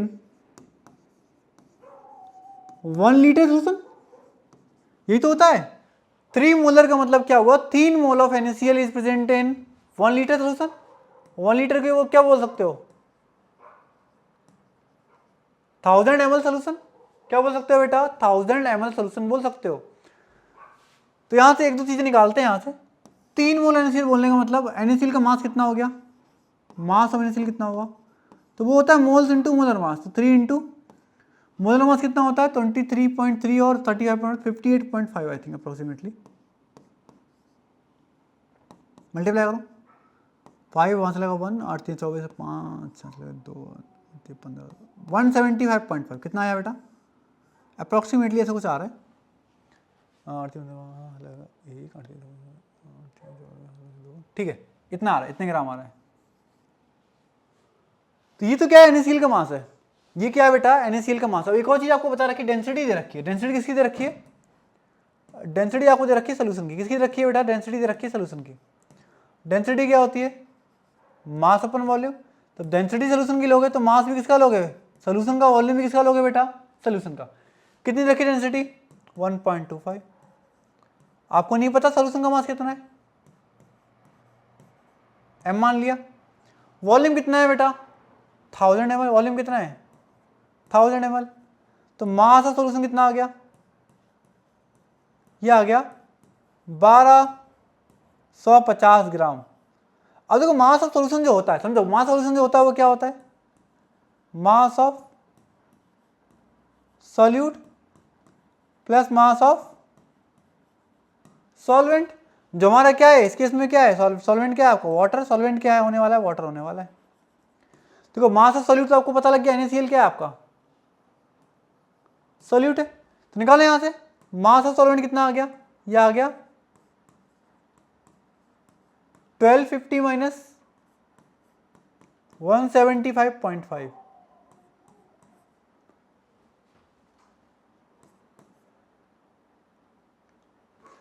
subtract करो बेटा इसको।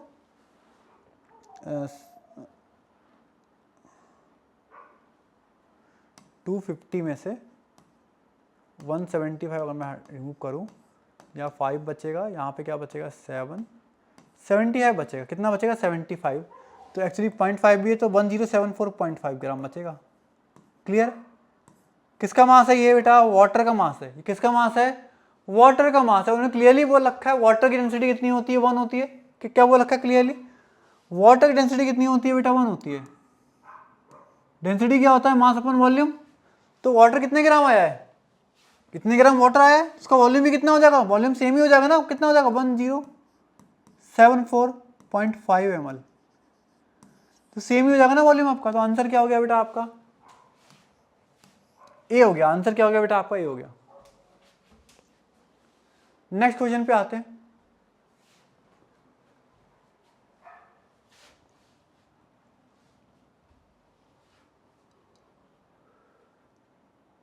क्या दे रखा है?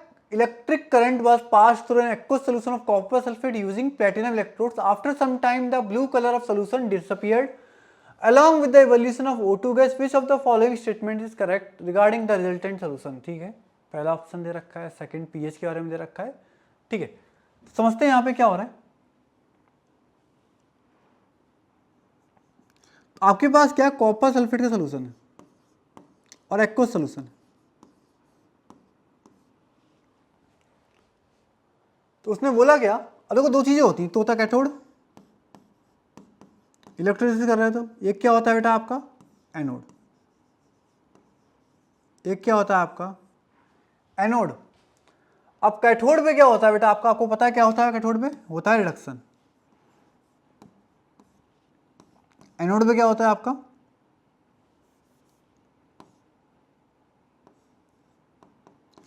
एनोड पे होता है बेटा आपका ऑक्सीडेशन। तो उसने क्लियरली बोल रखा है blue colour of solution disappear. तो ब्लू कलर जो होता है इसी कंपाउंड को क्या होता है बेटा, ब्लू कलर होता है। कॉपर सल्फेट जब एक्वस मीडियम में होता है तो ब्लू कलर आता है, इसलिए इसको क्या बोलते हैं, ब्लू विट्रॉल भी बोलते हैं। क्या बोलते हैं, ब्लू विट्रॉल भी बोलते हैं, है ना।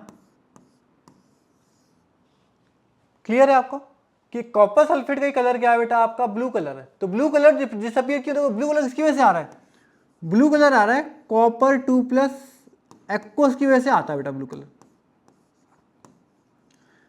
ऐसा नहीं कॉपर 2+ आयन की वजह से आता है, कॉपर 2+ एक्वस आयंस की वजह से आता है। ये आपने कोऑर्डिनेशन कंपाउंड्स में पढ़ा होगा, लिगेंड्स क्या करते हैं, ऑर्बिटल्स की स्प्लिटिंग कराते हैं, तभी वहां पे क्या होता है, ट्रांजिशन होता है, उसी के रिस्पॉन्डिंग क्या मिलता है बेटा आपको, कलर मिलता है। तो क्लियर है। तो कॉपर में जो कलर आ रहा है ब्लू किसी वजह से आ रहा है, कॉपर 2+ एक्वस की वजह से आ रहा है। कलर आपका क्या हो रहा है बेटा, फेड हो रहा है। क्या हो रहा है, क्या वो रखा है उन्होंने क्लियरली, ब्लू कलर क्या हो रहा है बेटा, डिसअपियर हो रहा है। इसके डिसअपियर होने का मतलब क्या है, कॉपर +2 क्या हो रहा है बेटा आपका, जो एक्वस है वो क्या हो रहा है आपका, कम हो रहा है। ऑब्वियसली बात है, क्या हो रहा है, कम हो रहा है। किसमें कम हो रहा है, किसमें जा रहा है वो, कॉपर सॉलिड में। किसमें जा रहा है, कॉपर सॉलिड में जा रहा है वो आपका, इसलिए कॉपर क्या हो रहा है बेटा आपका, रिड्यूस हो रहा है। ऐसे उन्होंने क्या बोला कि ऑक्सीजन निकल रही है। अब ऑक्सीजन कहाँ से आएगी, समझो एक्वस सोल्यूशन है, तो एक्वस सोल्यूशन में वाटर भी होता है। वाटर का मतलब क्या, H+ और OH-। तो यहाँ पे जो OH- जो है वाटर का, वो किसमें कन्वर्ट हो रहा है बेटा आपका, O2 में कन्वर्ट हो रहा है। दिख रहा है यहाँ पे क्या हो रहा है, ऑक्सीडेशन हो रहा है। तो एक चीज समझो, सोल्यूशन से क्या जा रहा है, कॉपर +2 जा रहा है, इसकी वजह से आपका ब्लू कलर क्या हो रहा है, फेड हो रहा है। दूसरी चीज आप बोल सकते हो OH- जो आयंस है आपके, और इनका सोर्स क्या है, सोर्स क्या है OH- आयंस का, सोर्स क्या है, वाटर। जो आपके OH- आयंस है बेटा वो क्या हो रहे हैं, वो क्या हो रहे हैं, कंज्यूम हो रहे हैं। क्या हो रहे हैं आपके, कंज्यूम हो रहे हैं। इसका मतलब क्या है, जब OH- कंज्यूम होगा तो आप बोलोगे H+ की कंसंट्रेशन क्या हो जाएगी, OH- तो OH देखो, अगर आप बोलोगे नॉर्मल वाटर या न्यूट्रल वाटर, तो दोनों में क्या होगा, जितना H+ होगा उतना ही क्या होगा, OH- होगा। लेकिन अब हुआ क्या, जैसे OH- कम हुआ तो H+ की कंसंट्रेशन बढ़ गई ना। तो H+ की कंसंट्रेशन बढ़ने का मतलब क्या हो जाएगा, pH क्या हो गया बेटा आपका, कम हो गया। नॉर्मल pH कितना होता है नॉर्मल वाटर का, pH 7। तो आपका आंसर क्या हो गया, pH <<7, क्योंकि आपका H+ की कंसंट्रेशन क्या हो गई है बेटा आपकी, बढ़ गई है, क्योंकि OH- क्या हो गया आपका, कंज्यूम हो गया है। तो आपका आंसर देखो क्या हो गया। तो कॉपर +2, तो देखो एक चीज समझो, कॉपर +2 तो क्या हो रहा है बेटा आपको, कंज्यूम हो रहा है। कॉपर +2 क्या हो रहा है बेटा आपका, कंज्यूम हो रहा है, तो उसकी कंसंट्रेशन बढ़ेगी तो है नहीं, ये तो क्लियर है। क्योंकि H+ क्या हो रहा है बेटा आपका, H+ क्या हो रहा है बेटा आपका, बच रहा है, OH- कम हो रहा है, तो pH क्या हो जाएगा, एसिडिक हो जाएगा थोड़ा। ये तो गलत है। pH <7 होने का मतलब क्या है, OH- बन रहा होता है, बन तो नहीं रहा, कंज्यूम हो रहा है, बराबर तो हो नहीं सकता। तो आंसर क्या हो गया बेटा आपका, बी हो गया। समझ में आ गया। इन तरीकों से क्या करना है बेटा आपको, क्वेश्चन करना है। यहां पे आते हैं, reactant are gives n different products in n parallel first order reactions. Rate constant for formation of any product PR is Rk, where R is equal to 1, 2, 3 से n. For decay of R, what is the overall rate constant? What is the overall rate constant in terms of K? थोड़ा सा बहुत आसान तो है नहीं बेटा ये, थोड़ा सा मतलब तो आसान ही है, लेकिन आपको थोड़ा लिखना पड़ेगा, थोड़ा करना लिखना पड़ेगा, थोड़ा मैथ भी चाहिए होगी यहाँ पे। तो बायो वाले बच्चे जो हैं तो थोड़ा फंस सकते हैं, जिनकी मैथ वीक है वो वहाँ पे थोड़ा सा फंस सकते हैं। तो बोलने क्या चाह रहा है, कोई रिएक्टेंट आर है, वहां से क्या मिल रहे हैं, मल्टीपल प्रोडक्ट्स मिल रहे हैं। मान लो ये P1 है, मान लो ये P2 है, मान लो इस तरीके से आपका क्या है P3 P4, मान लो ऐसे मैंने क्या बोल दिया, मैंने Pn बोल दिया, क्या बोल दिया, Pn बोल दिया।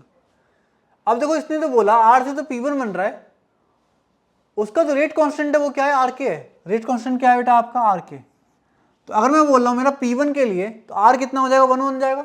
R क्या बन जाएगा, 1, तो ये रेट क्या हो जाएगा, K। P2 के लिए कितना हो जाएगा, 2K। ऐसे Pn के लिए क्या बन जाएगा बेटा आपका, NK। क्लियर है, ये क्लियर है। अब एक चीज समझना, रिएक्टेंट क्या होता है, कंज्यूम होता है, प्रोडक्ट क्या होता है बेटा, फॉर्म होता है। रिएक्टेंट क्या होता है, कंज्यूम होता है, प्रोडक्ट क्या होता है, फॉर्म होता है। तो जितना rate of disappearance of reactant होगा, समझो, जितना क्या होगा बेटा, rate of disappearance of reactant होगा, उतना ही क्या होगा, रेट ऑफ अपीयरेंस क्या होने वाला है बेटा, रेट ऑफ अपीयरेंस ऑफ क्या होने वाला है, प्रोडक्ट होने वाला है, सॉरी, क्योंकि पैरेलल रिएक्शन है तो सब क्या होंगे बेटा आपके ऐड होंगे। पैरेलल रिएक्शन है सब क्या हो जाएंगे बेटा आपके ऐड होते चले जाएंगे इस तरीके से।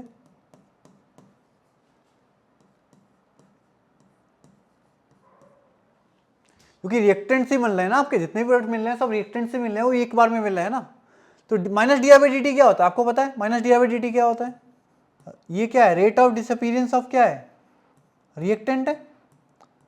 अब इसको लिख सकते हो, डीपी बाई डी टी को क्या लिख सकते हो, आप लिख सकते हो के इंटू कंसेंट्रेशन ऑफ आर, लिख सकते हो प्रोडक्ट की टर्म में।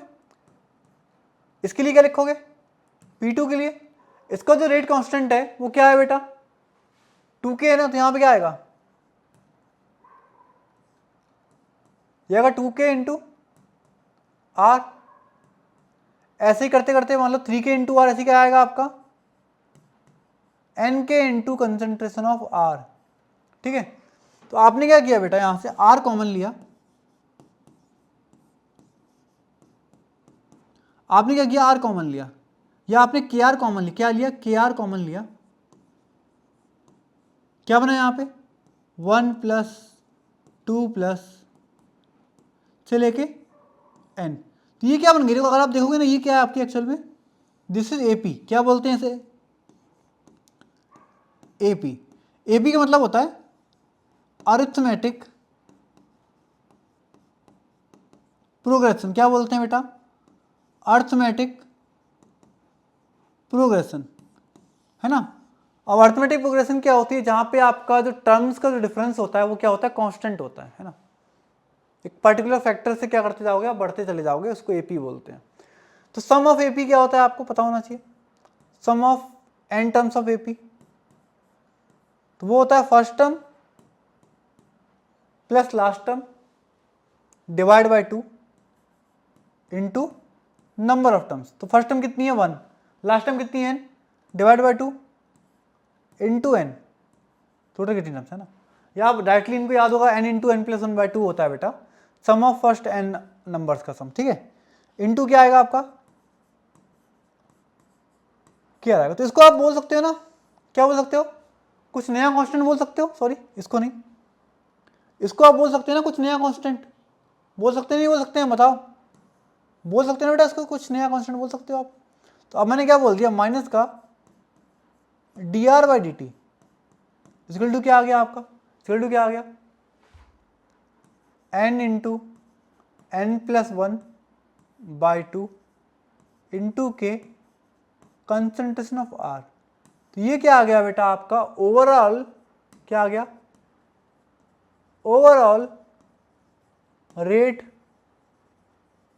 कांस्टेंट आ गया, क्या आ गया बेटा आपका, ओवरऑल क्या आ गया, रेट कांस्टेंट आ गया। समझ में आया, आसान क्वेश्चन है, लेकिन थोड़ी कैलकुलेशन है, बेसिक लेवल की थोड़ी मैथ भी आनी चाहिए आपको यहाँ पे, है ना। यहाँ पे आओ, अच्छा हाइपोथेटिकल, ठीक है। Consider the hypothetical case in which charge of proton is twice that of electron.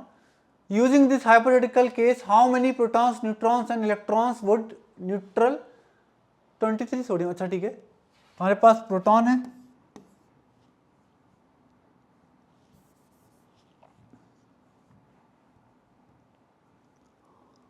हमारे पास इलेक्ट्रॉन है, प्रोटॉन है, और क्या है बेटा हमारे पास न्यूट्रॉन है। पता है हमें एटम में यही होते हैं, इलेक्ट्रॉन प्रोटॉन और न्यूट्रॉन। तो उसने बोला क्या है, a hypothetical case in which charge of proton is twice. उसका जो चार्ज है क्या कर दिया है, डबल कर दिया, चार्ज क्या कर दिया है, डबल कर दिया है, ठीक है। Using this hypothetical case, how many protons, neutrons and electrons would be there in neutral sodium atom? तो क्या बोला है उसने, न्यूट्रल सोडियम एटम। तो सोडियम का एटॉमिक नंबर कितना होता है बेटा, आपको पता है, वो होता है 11। कितना होता है, 11। तो उसने जो चेंजेस किए किसमें किए, प्रोटॉन के चार्जेस में क्या किए, चेंजेस किया। न्यूट्रल का मतलब क्या होता है, टोटल जितना पॉजिटिव होगा उतना ही क्या होगा, टोटल निगेटिव होगा। जितना टोटल पॉजिटिव होगा उतना टोटल क्या होने वाला है बेटा, निगेटिव होने वाला है। तो आपको पता होना चाहिए, क्या पता होना चाहिए। अब देखो न्यूट्रॉन्स कैसे होते हैं, न्यूट्रॉन्स तो न्यूट्रल होते हैं। न्यूट्रॉन्स कैसे होते हैं, न्यूट्रल। क्या न्यूट्रॉन्स में कोई इंपैक्ट पड़ने वाला है, क्या न्यूट्रॉन्स में कोई इंपैक्ट पड़ने वाला है। तो न्यूट्रॉन्स कैसे निकालते थे हम, न्यूट्रॉन्स कितने हो जाएंगे, 23 minus 11, mass number minus atomic number, कितने हो जाएंगे, 12। तो आपके जो इलेक्ट्रॉन है और जो प्रोटॉन है और जो न्यूट्रॉन है उनकी बात करते हैं।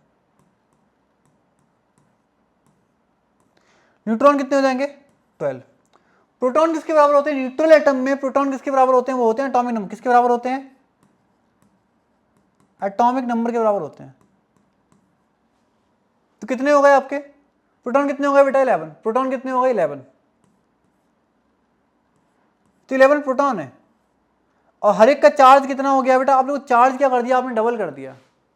चार्ज क्या कर दिया आपने, डबल कर दिया। तो 2 से मल्टीप्लाई करो तो कितना आएगा, प्लस का 22। कितना आएगा बेटा, प्लस का, क्योंकि ये कैसे होते हैं, दीज आर न्यूट्रल। न्यूट्रॉन्स कैसे होते हैं आपके, न्यूट्रल। प्रोटॉन्स कैसे होते हैं आपके, पॉजिटिव। तो प्रोटॉन क्या होते हैं, एटॉमिक नंबर के बराबर होते हैं। तो एटॉमिक नंबर कितना है, 11। तो लेकिन यहाँ पे क्या कर दिया इन्होंने, चार्ज क्या कर दिया, डबल कर दिया। तो चार्ज कितना हो जाएगा, एक पे अगर मैंने एक प्रोटॉन पे एक चार्ज माना तो अब कितना हो जाएगा, एक पे 2 हो जाएगा। तो 11 पे कितना हो जाएगा, 22। अब इलेक्ट्रॉन्स जो है आपके, तो अगर प्रोटॉन टोटल पॉजिटिव चार्ज कितना है, 22, तो टोटल निगेटिव कितना होना चाहिए, -22 होना चाहिए ना। टोटल चार्ज कितना होना चाहिए, -22। मतलब कितने इलेक्ट्रॉन्स चाहिए, 22 इलेक्ट्रॉन्स चाहिए। कितने इलेक्ट्रॉन चाहिए बेटा, 22 इलेक्ट्रॉन चाहिए। तभी आपका क्या होगा बेटा, कैसा होगा, न्यूट्रल होगा। देखो कहीं मैच हो रहा है, न्यूट्रॉन 12 ही हो रहा है जहां पे डबल आ रहा है आपका। क्लियर है, क्लियर है।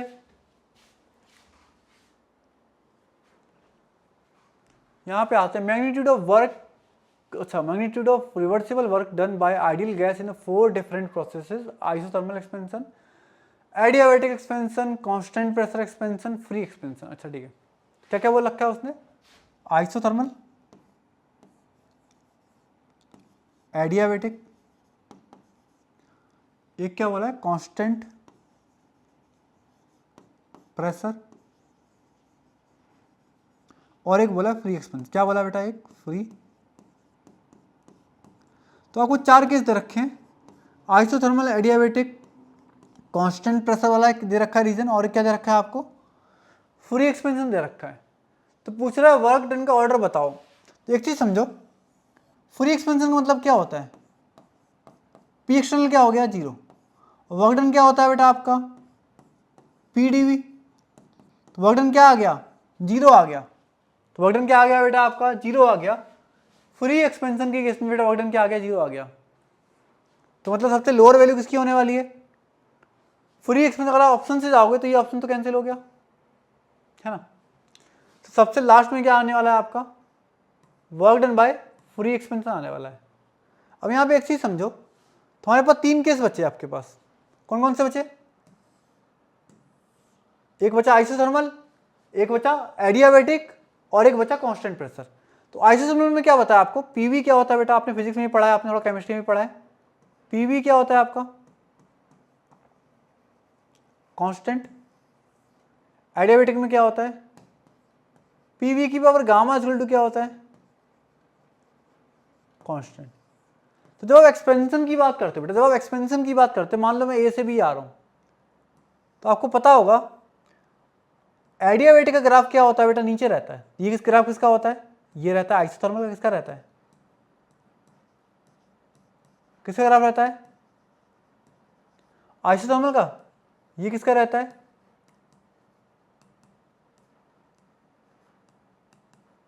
एडियाबेटिक का रहता है। एक आइसोथर्मल का, किसका है बेटा, एडियाबेटिक का ग्राफ है। क्लियर है,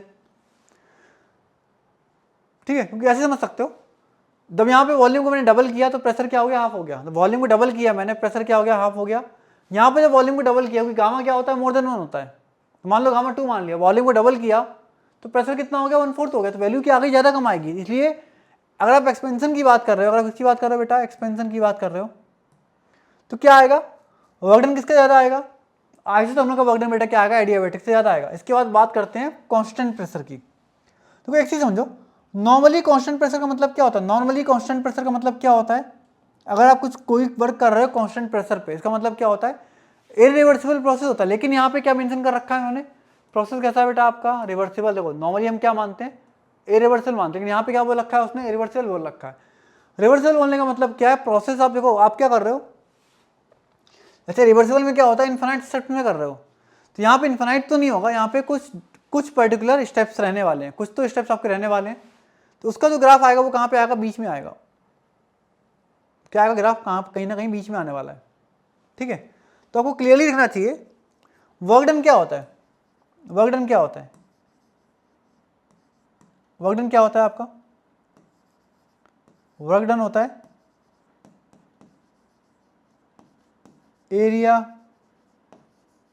अंडर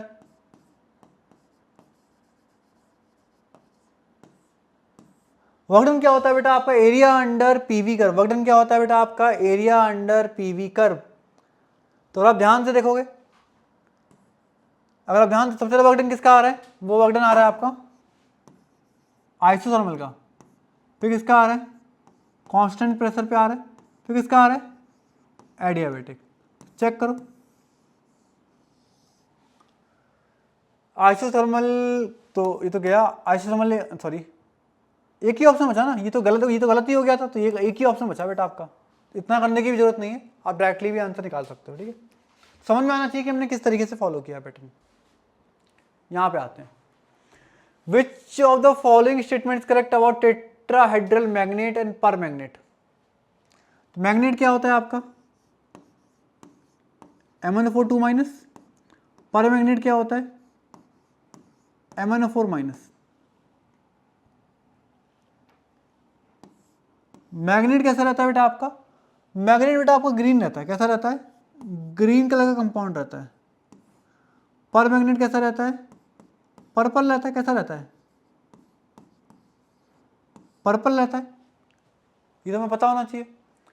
तो पर magnet is purple and paramagnetic पर मैग्नेट इज ग्रीन। तो आपको कौन कौन सा ऑप्शन गलत होगा, यहीं से देख लो पहले। अभी तो ये गलत हो गया, पर मैग्नेट ग्रीन तो होता नहीं है, magnet is green, magnet is purple, ये गलत हो गया। दो ऑप्शन बचे आपके पास, पर magnet is purple and paramagnetic. पर मैग्नेट ये होता है ना आपका, मैग्नीज पे कितना आता है, +7। +7 का मतलब क्या हो गया बेटा, D0 होता है। क्या होता है, D0। कैसा हो गया आपका, डायामैग्नेटिक। जितने इलेक्ट्रॉन होंगे सभी कैसे होंगे, पेयर्ड होंगे। तो ये भी क्या हो गया आपका बेटा, गलत हो गया। तो एक ही ऑप्शन बच रहा है, इतना जल्दी आंसर आ गया। एक ही ऑप्शन बच रहा है आपका, ये वाला सी वाला। अगर आपको चेक करना तो आसानी चेक भी कर सकते हो। मैग्नीज कौन सी स्टेट में, यहाँ पे कौन सी स्टेट में मैग्नीज, मैग्नीज है +6। +6 का मतलब क्या होगा, D1। क्या होगा बेटा, D1। और D1 का मतलब क्या हो गया आपका, कैसा हो गया, पैरामैग्नेटिक हो गया, क्योंकि एक इलेक्ट्रॉन क्या अनपेयर्ड है। कैसा हो गया, पैरामैग्नेटिक। समझ में आया, समझ में आया है ना। और अब एक चीज समझना, सर आपने बोल दिया D0, अब D0 का तो कलर होना नहीं चाहिए, लेकिन यहाँ पे कलर आ रहा है। तो यहाँ पे क्या होता है, ligand to metal charge transfer होता है। यहाँ पे जो कलर आता है किसी वजह से आता है, ligand to metal charge transfer. याद रखना बेटा, यहाँ पे जो कलर आ रहा है ना पर मैग्नेट के केस में, किसकी वजह से आ रहा है, ligand to metal charge transfer. यहाँ पे कलर किसकी वजह से आ रहा है, D1 की वजह से आ रहा है।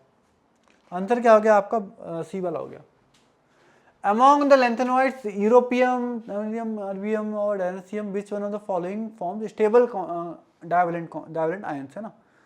Which of the following compounds form stable divalent? बेटा यूरोपियम बनाता है, क्या बनाता है बेटा? याद रखो, यूरोपियम क्या बनाता है आपका स्टेबल डायवेलेंट आयन बनाता है। अभी कौन से कंपाउंड बनाएंगे आपका डायवेलेंट आयन स्टेबल? जो कैसे होंगे, या तो आपका F0 होगा, या तो क्या होगा F7 होगा, या तो क्या होगा F14 होगा। इस तरीके के आपके क्या बनाएंगे बेटा? आयन बनाएंगे। तो क्या होगा आपका?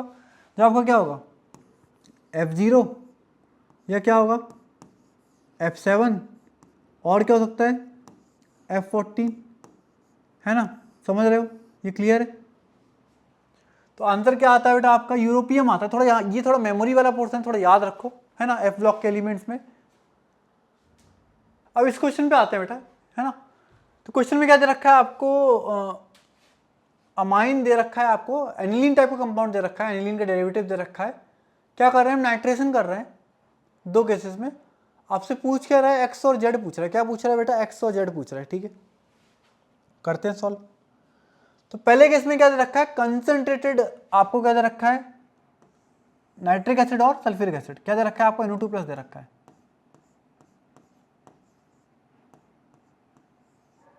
अब एक चीज समझना, आपने जब नाइट्रेशन पढ़ा था एनिलीन का, तो आपको क्या पता था? एनिलीन के नाइट्रेशन में क्या मिलता है? 51% क्या होता है? पैरा। 47% क्या होता है बेटा आपका? मेटा। और 2% क्या था आपका? ऑर्थो। ये पता था हमें। तो यहां पे आपको दिख रहा है क्लियरली, ये जो NH2 ग्रुप है उसके एस्पेक्ट में मिथाइल कहां पे है? ये हो गई पैरा पोजिशन। मतलब पैरा पोजिशन कैसी हो गई बेटा आपकी? ब्लॉक हो गई। मतलब कौन सी पोजीशन बची? एक तो बची ऑर्थो, और एक कौन सी बची? देखो ये तो ब्लॉक हो गई, तो कौन सी बची? एक तो मेटा बची, और एक कौन सी बची बेटा? ऑर्थो। तो सबसे ज्यादा तो आपको मेजर प्रोडक्ट मिलने वाला है कहां पे मिलने वाला है बेटा? आपको मेटा पे मिलने वाला है। और मेटा पे क्यों मिलेगा? क्योंकि जो आपको अमोनिया, आपका अमोनिया जो है अमाइन है, आपका अमोनिया नहीं, सॉरी, आपका जो अमाइन है वो क्या करेगा? H+ ले लेगा। वो क्या करेगा? एसिडिक मीडियम में क्या ले लेगा बेटा? H+ ले लेगा। और उसकी वजह से वो कैसे बिहेव करने वाला है? इलेक्ट्रॉन विड्रॉइंग ग्रुप की तरह बिहेव करने वाला है। तो उससे आपका NO2+ कहां लगने वाला है? मेटा पे लगेगा। कहां लगेगा बेटा? आपको मेटा पे मिलने वाला है। क्लियर है? क्योंकि पैरा तो ब्लॉक हो गई, तो मेजर कहां मिलेगा आपको? मेटा पे। अब आते हैं सेकंड पार्ट पे। इसको ऐसे ड्रॉ कर सकते हैं, CH3 CO Cl। तो यहाँ पे प्रॉब्लम, तो यहाँ पे प्रॉब्लम क्यों आ रही थी? समझो प्रॉब्लम यहाँ पे कहाँ पे आ रही थी, मैं दोबारा एक बार एक्सप्लेन करता हूँ। एसिडिक मीडियम है ना, तो देखो पैरा वाला, देखो आपको मेजर क्या मिलता है? पैरा वाला मिलता है। अगर मिथाइल नहीं होता तो मेजर क्या मिलता है? पैरा वाला। लेकिन मेटा वाला क्यों मिलता है? कि आपको जो NH2 है वो क्या कर रहा है? H+ को गेन कर रहा है। उसकी वजह से क्या आ रहा है? उस पर प्लस चार्ज आ जा रहा है, और प्लस चार्ज आने की वजह से क्या हो जा रहा है बेटा? वहाँ पे ये जो प्लस चार्ज आ रहा है ना, उसकी वजह से इलेक्ट्रॉन विड्रॉइंग बन रहा है। इलेक्ट्रॉन विड्रॉइंग बनने की वजह से कैसा हो गया बेटा आपका? Meta directing. कैसा हो गया? मेटा डायरेक्टिंग हो गया। अब देखो यहाँ पे प्रॉब्लम उसकी वजह से आ रही थी, इसके लोन पेयर की वजह से आ रही थी। अगर मैं लोन पेयर को कम कर दूं, लोन पेयर का मतलब इलेक्ट्रॉन डेंसिटी को अगर मैं कम कर दूं, तो क्या हो जाएगा? H+ को नहीं लेगा। H+ को नहीं लेगा तो मेटा वाला प्रोडक्ट बेटा आपको नहीं मिलेगा। तो हमने क्या किया? यहाँ पे असाइलेशन कर दिया। क्या कर दिया? असाइलेशन। अब असाइलेशन करने से क्या मिलेगा आपको? क्या फायदा मिलने वाला है यहाँ से?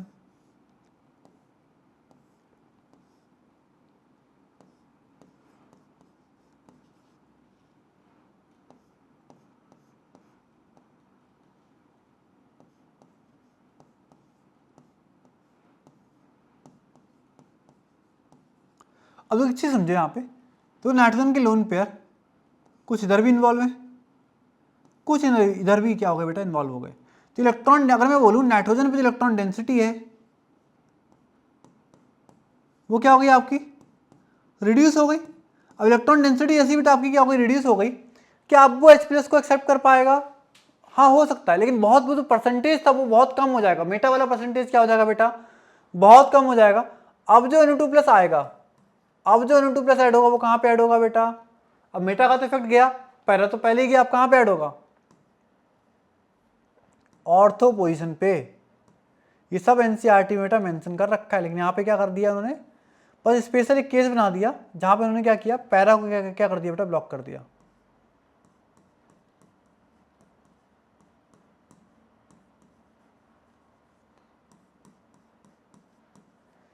चेक करो आपका आंसर क्या है, एक्स और जेड चेक करो। तो एक्स पे कहाँ पे आएगा, मेटा पे। जेड पे कहाँ पे आएगा, ऑर्थो पे। तो आपका आंसर क्या दिख रहा है बेटा हमें, आंसर देखो, चेक करो आंसर क्या दिख रहा है आपको, डी दिख रहा है आंसर। क्या आंसर है बेटा आपका, डी आंसर होना चाहिए। एक्स पे आना चाहिए मेटा पे और जेड पे आना चाहिए ऑर्थो पे, ठीक है। अच्छा क्वेश्चन था, यहाँ पे आते हैं। Select the correct order of basicity for the following compound, for the following compounds. Basicity के लिए मैंने आपको पहले ही बोला है, लोन पेयर चेक करो, देखो कहाँ पे लोन पेयर फ्री है, कहाँ पे फ्री नहीं है। तो यहाँ फ्री है, यहाँ पे भी फ्री है, यहाँ पे किसमें इन्वॉल्व है, कॉन्जुगेशन में इन्वॉल्व है, यहाँ पे भी किसमें इन्वॉल्व है, यहाँ पे भी रेजोनेंस में इन्वॉल्व है ना। अब एक चीज समझो, तो दो जगह इन्वॉल्व है, दो जगह फ्री है, दो जगह इन्वॉल्व है, दो जगह फ्री है। जहां पे फ्री है वहां पे भी तो कंपेयर करना पड़ेगा ना, कौन ज्यादा बेसिक कौन कम बेसिक है। तो यहाँ पे नाइट्रोजन कैसा है बेटा, sp3 वाला नाइट्रोजन है। यहाँ पे हाइड्रोजन कैसा है बेटा, sp2 वाला। तो आपको पता होना चाहिए परसेंटेज एस करेक्टर का बढ़ता है तो क्या होता है, इलेक्ट्रो निगेटिविटी क्या होती है बेटा आपकी, बढ़ती है। परसेंटेज एस करेक्टर बढ़ने से क्या होता है, आपकी इलेक्ट्रोनेगेटिविटी क्या होती है बेटा, बढ़ती है। तो अगर आप बोलोगे इलेक्ट्रोनेगेटिविटी बढ़ेगी तो नाइट्रोजन के लिए क्या हो जाएगी, उसकी बेसिसिटी क्या हो जाएगी बेटा, रिड्यूस हो जाएगी। तो कौन सा ज़्यादा बेसिक है बेटा आपका, पहला वाला ज़्यादा बेसिक है। तो देखो पहला वाला क्या होगा बेटा, ज़्यादा बेसिक होगा। चेक करो आपका, तो आपको यहाँ से क्या पता लग गया, फर्स्ट वन क्या है, मोर बेसिक। देख लो आपका आंसर, ये गलत हो गया, ये गलत हो गया, बेसिसिटी ऑर्डर पूछा ना, ये तो गलत ही हो गया। एक ही आंसर है बेटा आपका, सी वाला फर्स्ट आएगा, फिर सेकंड आएगा, क्योंकि दोनों में फ्री है, फिर क्या आएगा, फोर्थ और थर्ड। अब देखो फोर्थ क्यों बोल रहे हो सर आप, सर आप फोर्थ कैसे आ गया पहले, तो ये तो बहुत आसान ऑप्शन दे रखे हैं। अब समझो यहाँ पे फोर्थ पहले क्यों आया, फोर्थ ज़्यादा बेसिक क्यों है, थर्ड कम बेसिक क्यों है। तो फोर्थ में जब कंजुगेशन कराओगे तो निगेटिव किस पे आएगा, कार्बन पे, निगेटिव किस पे आ रहा है, ऑक्सीजन पे। किस पे नेगेटिव स्टेबल है, ऑक्सीजन पे नेगेटिव क्या है बेटा, मोर स्टेबल देन कार्बन। समझ में आया। तो उसका लोन पेयर जो होगा more involve so least basic हो जाएगा। समझ आया डिफरेंस, समझ में आया। कार्बन में नेगेटिव आ रहा है, यहाँ पे इसमें नेगेटिव किस पे आ रहा है, ऑक्सीजन पे। तो किसका कंजुगेशन ज्यादा होगा, थर्ड वाले कंजुगेशन ज्यादा होगा, जो सबसे लास्ट में आ रहा है वो। यहाँ पे आओ, ठीक है। Which of the following is the correct pair of intermediate responsible formation of X and Y as a major product in the respective intermediate सोनस, ठीक है। अब देखो ये इसलिए आईआईटी का एग्जाम जो है ना बेटा बहुत इंपॉर्टेंट एग्जाम है।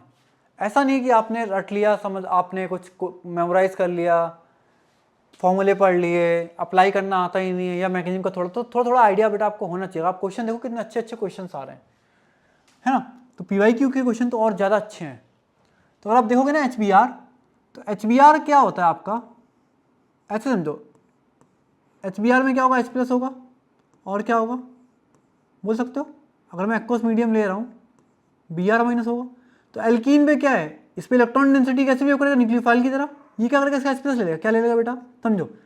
एल्कीन पे क्या है, डबल बॉन्ड है, डबल का मतलब क्या है, इलेक्ट्रॉन डेंसिटी कैसे वेव कर रहा है, न्यूक्लियोफाइल, कैसे वेव कर रहा है, न्यूक्लियोफाइल। यहाँ पे क्या है, ये क्या दे रहा है, H+ का मतलब क्या हो गया बेटा आपका, इलेक्ट्रोफाइल। सबसे पहले क्या करना पड़ेगा बेटा, अगर आपको Br- से जोड़ना है, समझो अगर आपको Br- से जोड़ना है, क्या एल्कीन पे डायरेक्टली Br- जोड़ सकते हो, नहीं, क्योंकि दोनों न्यूक्लियोफिलिक हैं। तो आपको क्या करना पड़ेगा, एल्कीन को इलेक्ट्रोफिलिक बनाना पड़ेगा।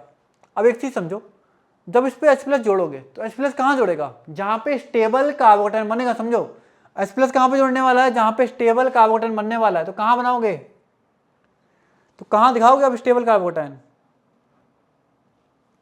कहाँ दिखाओगे स्टेबल कार्बोकेटाइन,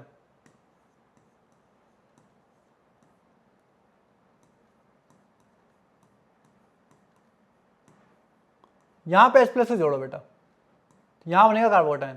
क्लियर है। अब ये स्टेबल क्यों है, ये स्टेबल क्यों है, क्योंकि यहाँ पे क्या है बेटा आपका 6 अल्फा हाइड्रोजन है। इसके बाद क्या हो जाएगा, Br- क्या करेगा, अटैक कर देगा। कहाँ अटैक करेगा, यहाँ पे। क्या मिल जाएगा आपको, X मिल जाएगा। क्या मिल जाएगा बेटा आपको, X मिल जाएगा। समझ रहे हो। अब यहाँ पे समझो, यहाँ पे क्या हो रहा है, इस वाले केस में समझो क्या हो रहा है। जिसको मैं ग्रुप को क्या मान लेता हूँ, आर मान लेता हूँ। उसको क्या मान लिया मैंने, आर मान लिया। तो समझो नीचे वाले केस में क्या हो रहा है, इसको खरास वक्त बोलते हैं। क्या बोलते हैं बेटा, इसको बोलते हैं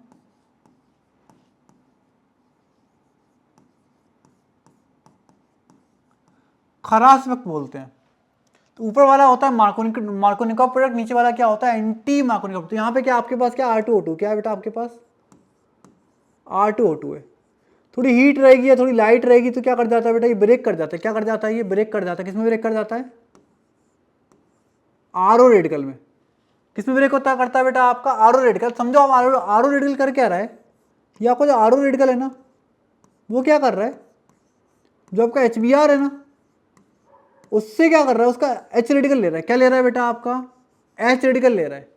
क्या बन गया आपका ROH, और क्या बना आपका Br रेडिकल। क्या बना बेटा आपका Br रेडिकल बना। अब डिफरेंशिएटिंग फैक्टर समझो आप, डिफरेंशिएटिंग फैक्टर समझो। यहां पे कौन पहले ऐड हो रहा था, फर्स्ट H+ क्या हुआ बेटा आपका ऐड हुआ है।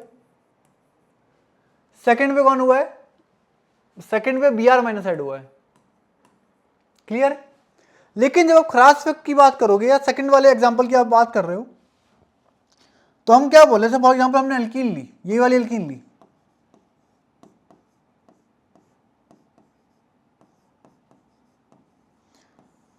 तो यहां पे पहले कौन ऐड हो रहा है बेटा, Br रेडिकल पहले ऐड हो रहा है।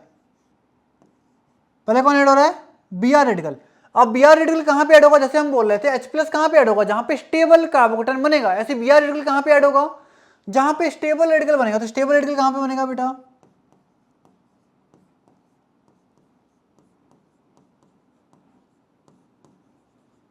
ये वाला रेडिकल स्टेबल होगा।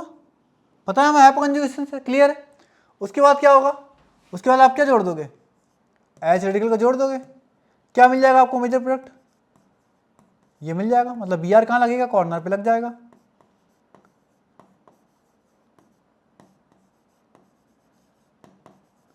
इस सेकंड स्टेप की बात कर रहा हूं, सेकंड रिएक्शन की बात कर रहा हूं बेटा, है ना। समझ में आया। तो पहले वाले में क्या मिल रहा है आपको, सेकेंडरी कार्बोकेटाइन। दूसरे वाले में क्या मिल रहा है बेटा, secondary radical. Secondary carbocation and secondary radical. फिर से पढ़ लेते हैं। Which of the following is the correct pair of intermediate responsible for the formation of X and Y as a major product. दोनों में क्या मिल रहा है बेटा, ये क्या मिल रहा है, दिस इज सेकेंडरी कार्बोकेटाइन। क्या है आपका, यहां पे क्या मिल रहा है आपको, यहां पे क्या मिल रहा है, सेकेंडरी। आंसर क्या हो गया, secondary carbocation secondary radical. Clear होना चाहिए। अब आते हैं नेक्स्ट क्वेश्चन। कितने कितने अच्छे क्वेश्चन, ऑर्गेनिक से कितने क्वेश्चन आते हैं बेटा, और कितने आसान से क्वेश्चन आते हैं अगर आप अच्छे तरीके से कवर करोगे। गिगनार्ड दे रखा है, फिर से आपका कार्बोनिल वाला चैप्टर आ गया। अब इसको मैं रीराइट कर रहा हूं, इस तरीके से कर रहा हूं, CH3 CH2 CHO। तो यहां अटैक करेगा, ये बॉन्ड क्या करेगा बेटा आपको, ब्रेक करेगा, है ना। ऑक्सीजन में जब माइनस आएगा वो क्या करेगा, वहां से क्या ले लेगा बेटा, क्या ले लेगा, वाटर से H+ ले लेगा। तो P क्या बनने वाला है आपका, तो P यहां बना दे रहा हूं, CH3 CH2 C OH CH3। Clear. और जब आप क्या करने वाले हो बेटा, H2SO4 डालने वाले हो, क्या कर देगा बेटा आपका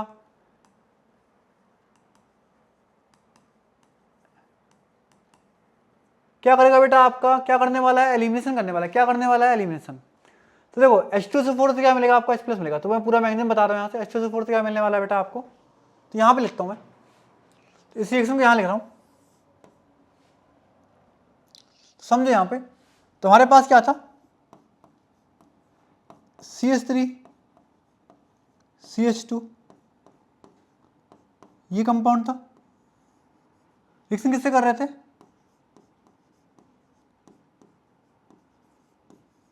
ग्रिग्नार्ड से कर रहे हैं, इसमें माइनस आता है, यहाँ पे अटैक करेगा क्योंकि यहाँ पे डेल्टा प्लस आ रहा होगा, ये बॉन्ड ब्रेक होगा, ऑक्सीजन पे माइनस आएगा, वो क्या करेगा, वाटर से क्या ले लेगा बेटा, H+ ले लेगा, क्या बनेगा इन दी एंड आपका, CH3 CH2 CH OH, और क्या बचा आपका, CH3।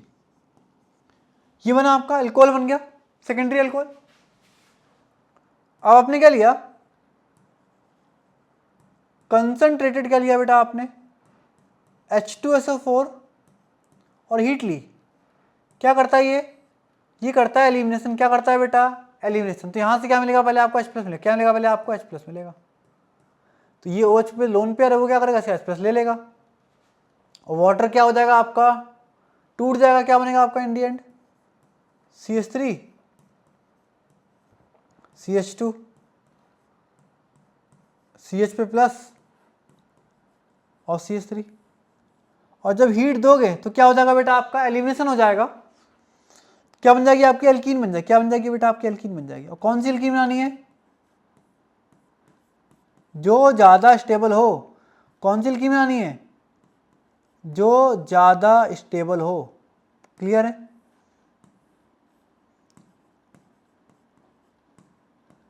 कौन सी एल्कीन बनानी है, जो आपकी ज़्यादा स्टेबल हो। क्लियर है, यहाँ पे क्लियर है। अब सेकंड वाले पार्ट पे आते हैं। सेकंड वाले पार्ट में क्या दे रखा है, पहले वाले में एल्डिहाइड था, यहाँ पे क्या है आपका, कीटोन है। रिएक्शन किससे करिए, CH3 MgBr से करिए, वाटर की बेस में करिए। वही सेम चीज़ यहाँ पे अटैक होने वाला है कार्बन पे। कार्बन अटैक क्यों होगा, क्योंकि यहाँ पे डेल्टा प्लस आ जा रहा होगा बेटा ऑक्सीजन की वजह से। ये बॉन्ड टूटेगा, ऑक्सीजन पे माइनस आएगा, वो क्या करेगा, वाटर से क्या ले लेगा, H ले लेगा।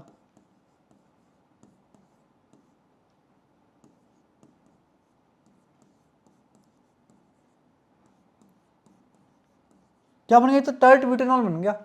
अब इसकी रिएक्शन किससे कर रहे हो, आप कर रहे हो कंसंट्रेटेड H2SO4। क्या मिलेगा यहाँ से आपको, H+ मिलेगा। फिनॉल पे लोन पेयर होता है, ये H+ को लेगा और ऑक्सीजन पे प्लस आएगा, तो वाटर बन के क्या हो जाएगा बेटा, निकल जाएगा। क्या बनने वाला है आपका,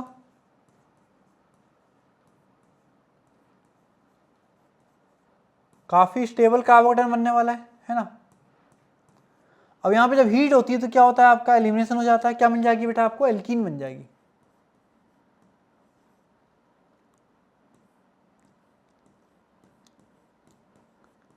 ये आइसोब्यूटीन बन गई। क्या बन गई बेटा, आइसोब्यूटीन। तो आपके पास दो कंपाउंड बने हैं, एक को क्या बोल दिया, Q बोल दिया, एक को क्या बोल दिया, S बोल दिया, और दोनों ही क्या है बेटा आपके मेजर है ना। तो बोल क्या रहा है आपका, क्या क्या पॉसिबिलिटी हो सकती है, रिलेशनशिप हो सकती है। टोटल कार्बन काउंट करो, 1 2 3 4, टोटल कार्बन 1 2 3 4, तो कार्बन काउंट करो 3 3 6 2 8, 3 3 6 और 2 8। ठीक है, तो आपस में आइसोमर तो है, ये तो क्लियर हो गया। आपस में क्या है दीजार, आइसोमर्स तो हैं।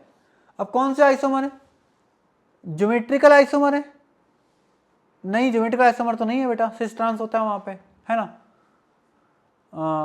तो पहली बात तो एक चीज देखो, इनका स्ट्रक्चर, इनका IUPAC नेम क्या है। अगर आप इनका IUPAC नेम लिखोगे, इनका क्या है, IUPAC नेम ही क्या आ रहा है,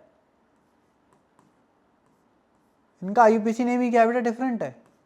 और जब आपका IUPAC नेम ही डिफरेंट होता है, इसका मतलब क्या होते हैं वो, स्ट्रक्चरल आइसोमर। क्या होते हैं बेटा, स्ट्रक्चरल आइसोमर। समझ में आया।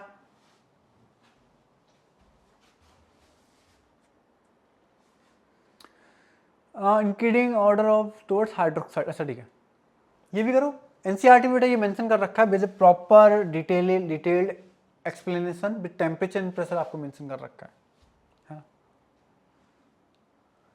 यहाँ पे क्या बोल रखा है कि किसकी रिएक्शन OH माइनस के साथ फास्ट होगी, तो उसका ऑर्डर बताना है। OH माइनस क्या आपको न्यूक्लियोफाइल है। अब समझो एक चीज, अटैक कहाँ पे होने वाला है? अटैक यहाँ पे होने वाला है। अटैक कहाँ पे होने वाला है बेटा? अटैक इस सेंटर पे होने वाला है ना। अब देखो OH माइनस एक बार कहाँ करेगा? यहाँ अटैक करेगा, ऐसे यहाँ पे अटैक करेगा, ऐसे यहाँ अटैक होगा, ऐसे यहाँ पे अटैक होगा। अब एक चीज समझो, एक चीज समझो, रिंग जितनी इलेक्ट्रॉन डिफिशिएंट होगी, रिंग क्या होगी बेटा? जितनी ज्यादा इलेक्ट्रॉन डिफिशिएंट होगी उसकी रिएक्टिविटी क्या होगी? Reactivity directly proportional to ring क्या होगी? Electron deficient. जितनी ज्यादा रिंग क्या होगी? इलेक्ट्रॉन डिफिशिएंट होगी, उतनी बेटर रिएक्शन जाने वाली है। जैसे यहां पे OH माइनस जब अटैक करेगा तो देखो इधर से इसका स्टेबलाइजेशन हो सकता है, या इधर से हो सकता है स्टेबलाइजेशन, या इधर से भी हो सकता है स्टेबलाइजेशन। कहने का मतलब क्या है, जब 3 N2 है यहाँ पे, पहले वाली रिंग में क्या 3 N2, तीनों को क्या लग रहा है बेटा? माइनस एम लग रहा है। तीनों को क्या लग रहा है? माइनस एम लग रहा है। 3 N2 क्या कर रहा है? माइनस एम से खींच रहे हैं। सेकंड वाले में क्या लग रहा है? माइनस एम लग रहा है, ये भी खींच रहा है। थर्ड वाले में आपको पता है माइनस एम तो लगता नहीं है। माइनस एम कहाँ से लगता है? ऑर्थो पैरा से, यहाँ से लगे माइनस आई। फोर्थ से क्या लग रहा है बेटा? आपका माइनस एम लग रहा है। तो पहले वाले केस में क्या होगी? रिएक्टिविटी क्या होगी? सबसे ज्यादा होगी। पहले वाले केस में क्या होगी? रिएक्टिविटी सबसे ज्यादा होगी। तो ऑब्वियस सी बात है ये गलत हो गया, है ना। अब पहले वाले के बाद कौन कौन आ सकता है बेटा आपका? पहले वाले के बाद आपका सेकंड आएगा, या तो फोर्थ आएगा। थर्ड सबसे लास्ट में आएगा। थर्ड क्या आएगा बेटा? सबसे लास्ट में आएगा। क्यों? थर्ड में क्या लग रहा है? माइनस आई। तो ये भी गलत हो गया, ये भी गलत हो गया। समझ में आया कितना आसान है? पहले वाले में 3 माइनस एम है, तो सबसे फास्टेस्ट यहां पे होने वाली रिएक्शन। इन दोनों में एटलीस्ट माइनस एम लग तो रहा है। यहां तो माइनस एम भी नहीं लग रहा है, माइनस आई लग रहा है। तो माइनस आई लगेगा तो स्टेबिलिटी और कम हो जाएगी। तो ये सबसे सबसे कहां पे आने वाला है? लास्ट पे आने वाला है। इसका मतलब क्या? रिएक्शन कैसी होने वाली है? स्लो होने वाली है। आंसर क्या हो गया आपका बेटा? सी हो गया। तो आपको सोचने की जरूरत भी नहीं है, आप ऑप्शन से भी डायरेक्टली क्या कर सकते हो बेटा? निकाल सकते हो। ये वाला क्वेश्चन करते हैं। The kinetic energy of photo electron rejected from a metal on radiation of light frequency इतनी is k when irradiated with light of frequency this much and this much, kinetic energy of photoelectrons becomes k/2। अच्छा ठीक है, क्या पूछा? Threshold frequency पूछी है।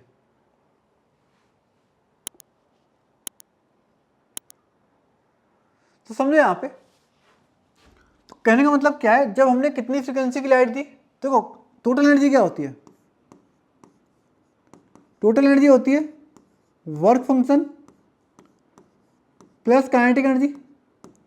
Total energy क्या लिख सकते हो आप? लिख सकते हो एच म्यू। वर्क फंक्शन क्या लिख सकते हो? H mu naught. और काइनेटिक एनर्जी तो क्या होती है आपकी? काइनेटिक एनर्जी होती है, आप क्या लिख सकते हो? Half M V square. तो आपसे पूछ क्या रहा है? थ्रेशोल्ड फ्रीक्वेंसी पूछ रहा है। तो आपसे पूछ रहा है म्यू नॉट पूछ रहा है बेटा इन दी एंड। समझ रहे हो क्या पूछ रहा है? म्यू नॉट पूछ रहा है। अब केस 1 लेते हैं और केस 2 लेते हैं। देखो मेटल आपका सेम है। जब आपका मेटल सेम है तो वर्क फंक्शन क्या रहने वाला है? सेम रहने वाला है। समझो, जब मेटल सेम है तो वर्क फंक्शन क्या रहने वाला है? सेम रहने वाला है। तो पहले वाले किसकी बात करें? तो फ्रीक्वेंसी कितनी है आपकी? 3.8 इंटू 10⁻16 हर्ट्ज, ठीक है। तो वर्क फंक्शन कितना है इसका? H me not. Kinetic energy कितनी है? के, ठीक है। लेकिन जब अलग फ्रीक्वेंसी की लाइट भेजी गई, कितनी की भेजी गई? 2.4 इंटू 10⁻16 हर्ट्ज की लाइट भेजी गई। देखो मेटल तो वर्क फंक्शन तो आपका सेम ही रहेगा क्योंकि मेटल सेम है। काइनेटिक एनर्जी कितनी रह गई बेटा? k/2 रह गई। अब देखो आप क्या करो, इनको सब्सट्रैक्ट करो क्योंकि हमें क्या चाहिए? म्यू नॉट चाहिए। तो ऑब्वियस सी बात है, तो फैक्टर कैंसिल हो रहा है, उसे कैंसिल आउट करो। क्या मिला आपको? एच अगर आपने कॉमन लिया और सब्सट्रैक्ट किया तो आएगा 1.4 into 10⁻⁴ 16 is equal to k/2। तो आपको क्या मिली, k/2 की वैल्यू मिली। इसको क्या करो, प्लेस इन केस 2। केस 2 में बेटा क्या करो, आप प्लेस करो। तो केस 2 में आप प्लेस करोगे तो h इंटू कितना आएगा, 2.4 into 10⁻16 hertz is equal to h mu not plus k/2 की वैल्यू कितनी आई, h इंटू 1.4 इंटू 10⁻16। एक चीज समझो, h से h गया, फ्रीक्वेंसी कितनी आ गई, ये आ गई 2.4 इंटू 10⁻16 माइनस 1.4 इंटू 10⁻16। तो आंसर कितना आया, 1 इंटू 10⁻16। ये बेटा आपका आंसर आ गया, समझ में आया, सिंपल क्वेश्चन है। आंसर कौन सा मैच हो रहा है, डी वाला मैच हो रहा है। क्वेश्चन पे आते हैं।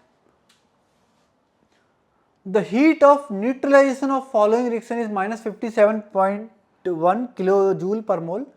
NaOH प्लस HCl से क्या बन रहा है, NaCl प्लस वाटर बन रहा है आपका, ठीक है। Which one of the following process is mainly responsible for the heat release, ठीक है। देखते हैं यहाँ पे क्या क्या दे रखा है इंफॉर्मेशन। तो आपको बोल रखा है NaOH aqueous plus HCl aqueous से क्या बन रहा है आपका, NaCl एक्वस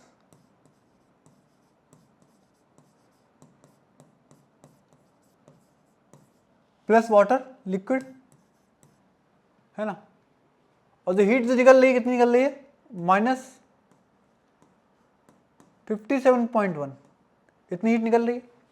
अब इसको ब्रेक करो बेटा, क्योंकि आपके क्या ये स्ट्रॉन्ग एसिड्स हैं, स्ट्रॉन्ग बेसिस हैं, स्ट्रॉन्ग सॉल्ट्स हैं, वाटर में डालने में क्या हो जाते हैं, ब्रेक हो जाते हैं। ब्रेक करो इनको, किस में ब्रेक होगा, Na plus aqueous plus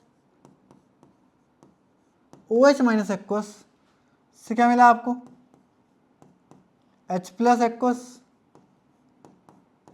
plus Cl minus aqueous. ऐसे NaCl को आपने ब्रेक किया, Na plus aqueous plus Cl minus aqueous plus water. तो देखना चाहिए आपको, Na प्लस से क्या घटा, Na प्लस, और Cl माइनस से क्या घटा बेटा आपको, Cl माइनस। इंडियन बचा क्या आपके पास, H प्लस एक्वस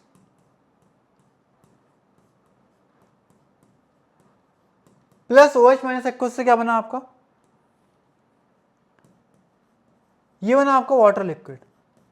और यहीं से तो हीट निकल रही है, वही क्या आपकी एंथैल्पी ऑफ न्यूट्रलाइजेशन है, उसी की वैल्यू कितनी आती है, -57.1 किलो जूल पर मोल, ठीक है।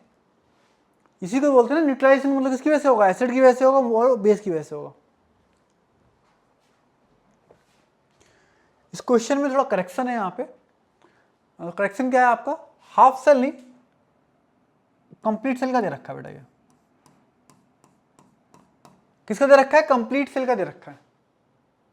ऐसे यहाँ पे भी हाफ सेल ना लेके आप क्या लो, कंप्लीट सेल, अदरवाइज बेटा सॉल्व नहीं कर पाओगे, आंसर क्या आएगा, गलत आएगा, ठीक है। तो इस क्वेश्चन पे आते हैं। तो 25 डिग्री सेल्सियस पे क्या दे रखा है, स्टैंडर्ड रिडक्शन पोटेंशियल दे रखा है किसी सेल का। तो सेल क्या है आपकी, सेल क्या है आपकी, ये सेल है zinc solid plus 2H plus aqueous से क्या बन रहा है, जिंक प्लस 2 एक्वस प्लस क्या हो रही है, हाइड्रोजन गैस क्या हो रही है बेटा आपकी, रिलीज हो रही है। और इसका तो ई नोट दे रखा है बेटा आपको, कितना दे रखा है ई नोट सेल, 0.28 वोल्ट दे रखा है। कितना दे रखा है, 0.28 वोल्ट दे रखा है, ठीक है। अब पूछ क्या रहा है आपसे, पूछ क्या रहा है, जब आपने कंसंट्रेशन कितनी कर दी, ये कर दी 10 मोलर, कितनी कर दी बेटा, 10 मोलर कर दी। तो बताओ अब ईएमएफ क्या होगा, अब ईएमएफ तो फॉर्मूला क्या होता है, ई सेल इजकल टू क्या होता है, E not cell minus 0.059 upon n log concentration of zinc plus 2 into partial pressure of H2 divide by concentration of H plus का स्क्वायर। इसको 1 मान लो क्योंकि उसने बोला क्या है, यूनिटी मान लो, इसको क्या मान लो, 1 बार मान लो, ये ATM मान लो, है ना। वैल्यू कितनी दे रखी है, ई नॉट सेल की वैल्यू दे रखी है आपको 0.28, कितनी दे रखी है बेटा 0.28, क्या है 0.059, एन कितना होगा बेटा यहाँ पे 2, जिंक से जिंक प्लस 2 बन रहा है तो 2 इलेक्ट्रॉन का ट्रांसफर हो रहा है, बाकी सब तो 1 है आपका। ये क्या बन जाएगा 10 का स्क्वायर मतलब कितना बन गया 100। आपको पता होना चाहिए log 1/100 कितना होता है, ये होता है log 10 की और -2, मतलब वैल्यू कितनी आती है -2 आती है। तो ये तो वैल्यू आने वाली है 0.28 और उस पूरे की वैल्यू कितनी रखो बेटा -2 रखो। तो माइनस देखो माइनस माइनस प्लस होगा, 2 से 2 कट जाएगा तो कितना आएगा प्लस का 0.059, चेक करो 0.29 तो रहेगा ही, और सॉरी 2 नहीं आएगा यहाँ पे 0.28 0.059 है ना, ऐड करो तो पॉइंट आएगा, 2 की जगह आ जाएगा 3 और 85 की जगह भी आएगा 3, तो 0.339 वोल्ट आ रहा है। कितना आ रहा है बेटा 0.339 वोल्ट आ रहा है। देखो ये ऑप्शन मैच हो रहा है क्या, 0.339 बेटा कहीं आपका मैच हो रहा है क्या, देखो यहाँ पे हो रहा है ना। एक चीज रखना कि रिडक्शन क्या दे रखा है बेटा, रिडक्शन पोटेंशियल दे रखा है ना, यहाँ पे भी क्या ले रहे हो रिडक्शन पोटेंशियल ही ले रहे हो, हर जगह कहाँ पे ले रहे हो रिडक्शन पोटेंशियल ले रहे हो। यहाँ पे आओ, यहाँ पे आओ, at 298 Kelvin the vapor pressure of ideal solution containing 1 mole of liquid L1 and 2 mole of liquid L2 is 500, ठीक है। When 2 mole of L1 is added to this solution, vapor pressure of solution increases by 5%. What are the respective vapor pressure of L1 and L2 in pure state, ठीक है। तो L1 का क्या मान लेते हैं P1 नॉट मान लेते हैं, L2 क्या मान लेते हैं बेटा P2 नॉट मान लेते हैं, ठीक है। तो क्वेश्चन को समझो पहले, आप एक बार ट्राई करो, है ना। आप क्या करो बेटा एक बार ट्राई करो,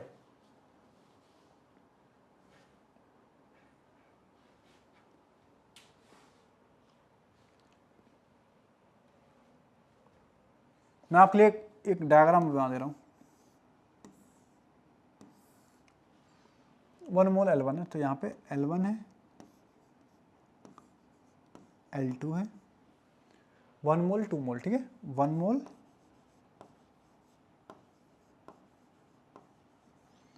प्रेशर कितना आ रहा है, ये आ रहा है आपको 500, कितना आ रहा है बेटा 500 mm। केस 1 है, ऐसे केस 2 एक और है,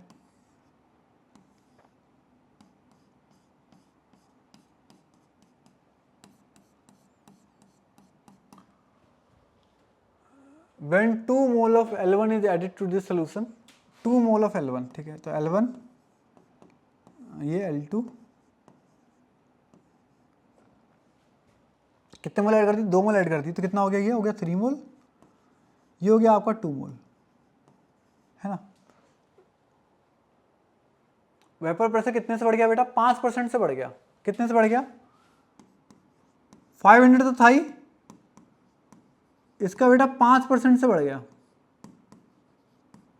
मतलब कितना आया 25, टोटल कितना हो गया, इतने से बढ़ गया तो आ गया 525, ठीक है। अब आपसे प्योर कंपोनेंट से क्या पूछा है बेटा, वेपर प्रेशर पूछा है प्योर कंपोनेंट्स का। अब तो यहाँ पे लगाओ पी टोटल क्या होता है एक्स ए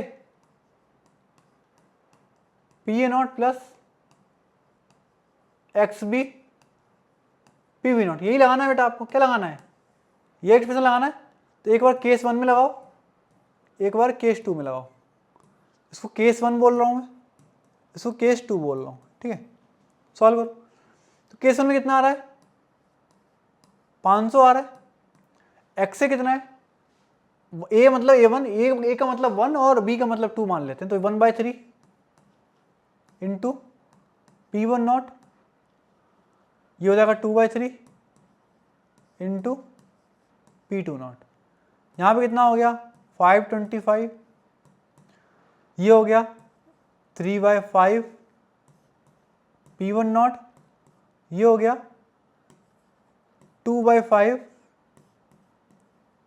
P2 नॉट। अब कैलकुलेशन तो उतनी अच्छी हो नहीं रही, अब हमें क्या करना पड़ेगा, ऐसे फॉर एग्जांपल किसी भी एक वैल्यू को क्या करो, आप कैंसिल आउट करो कैसे भी करके। तो मुझे कैंसिल आउट करना है, तो मान लो मैं कैंसिल आउट कर देता हूँ, देखो यहाँ पे कोई भी ऑप्शन है तो हर ऑप्शन आपका अलग है, ऑलमोस्ट सी और डी में आपका एक एक ऑप्शन क्या है, सेम आ रहा है। तो ऐसा करो, किसी एक वैल्यू को कैंसिल आउट करो, फॉर एग्जांपल P1 को आप कैंसिल आउट करो। तो कैंसिल आउट उसको कैसे करोगे आप करो 9/5 से मल्टीप्लाई। किससे मल्टीप्लाई करो बेटा, 9/5 से मल्टीप्लाई करो। कितने से करो, 9/5 से मल्टीप्लाई करोगे तो 3 से कटेगा 9, तो 3 आएगा, तो आप सब्सट्रैक्ट कर दो। क्या करो, मल्टीप्लाई करके क्या करो बेटा, सब्सट्रैक्ट करो आप। तो कितना बन जाएगा, 5 से कटेगा 500, 100 बचेगा, तो ये बचेगा 900 माइनस 525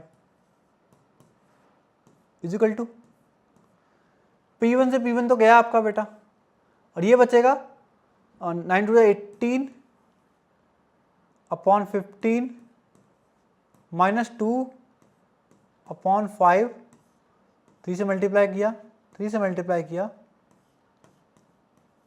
P2 नॉट। तो ये बचा आपका, सॉल्व करो इसको, 4 375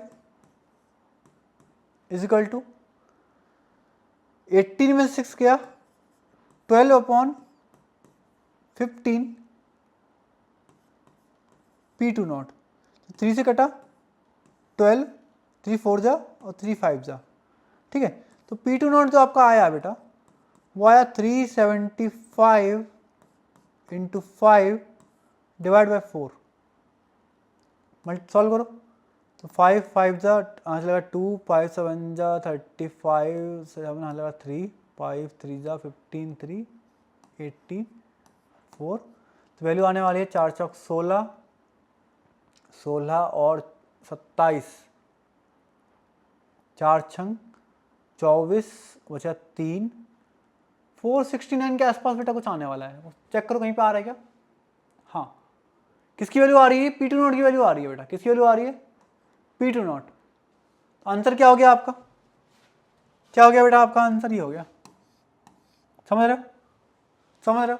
एक सोल्यूशन दे रखा है, उसका प्रेशर दे रखा है तो, और दूसरे वाले में क्या किया आपने, इस वाले में 2 मोल ऐड कर दिए, तो क्या हो गया, कुछ प्रेशर बढ़ गया, तो बता रखा है कितने % से बढ़ गया। तो आपने राउल्ट्स लॉ यूज करके क्या बना दिया, दो आपने क्या कर दिया, राउल्ट्स आपको क्या दे रखा है बेटा, आइडियल सोल्यूशन दे रखा है। क्या दे रखा है, तो आपने राउल्ट्स लॉ यूज करके क्या निकाल लिए, 2 एक्सप्रेशन निकाल लिए, उनको सॉल्व कर लिया, आपको क्या आ गया बेटा, आंसर आ गया, ठीक है। तो इसी तरीके से क्या रहने वाले हैं बेटा, आपके क्वेश्चंस रहने वाले हैं, ठीक है।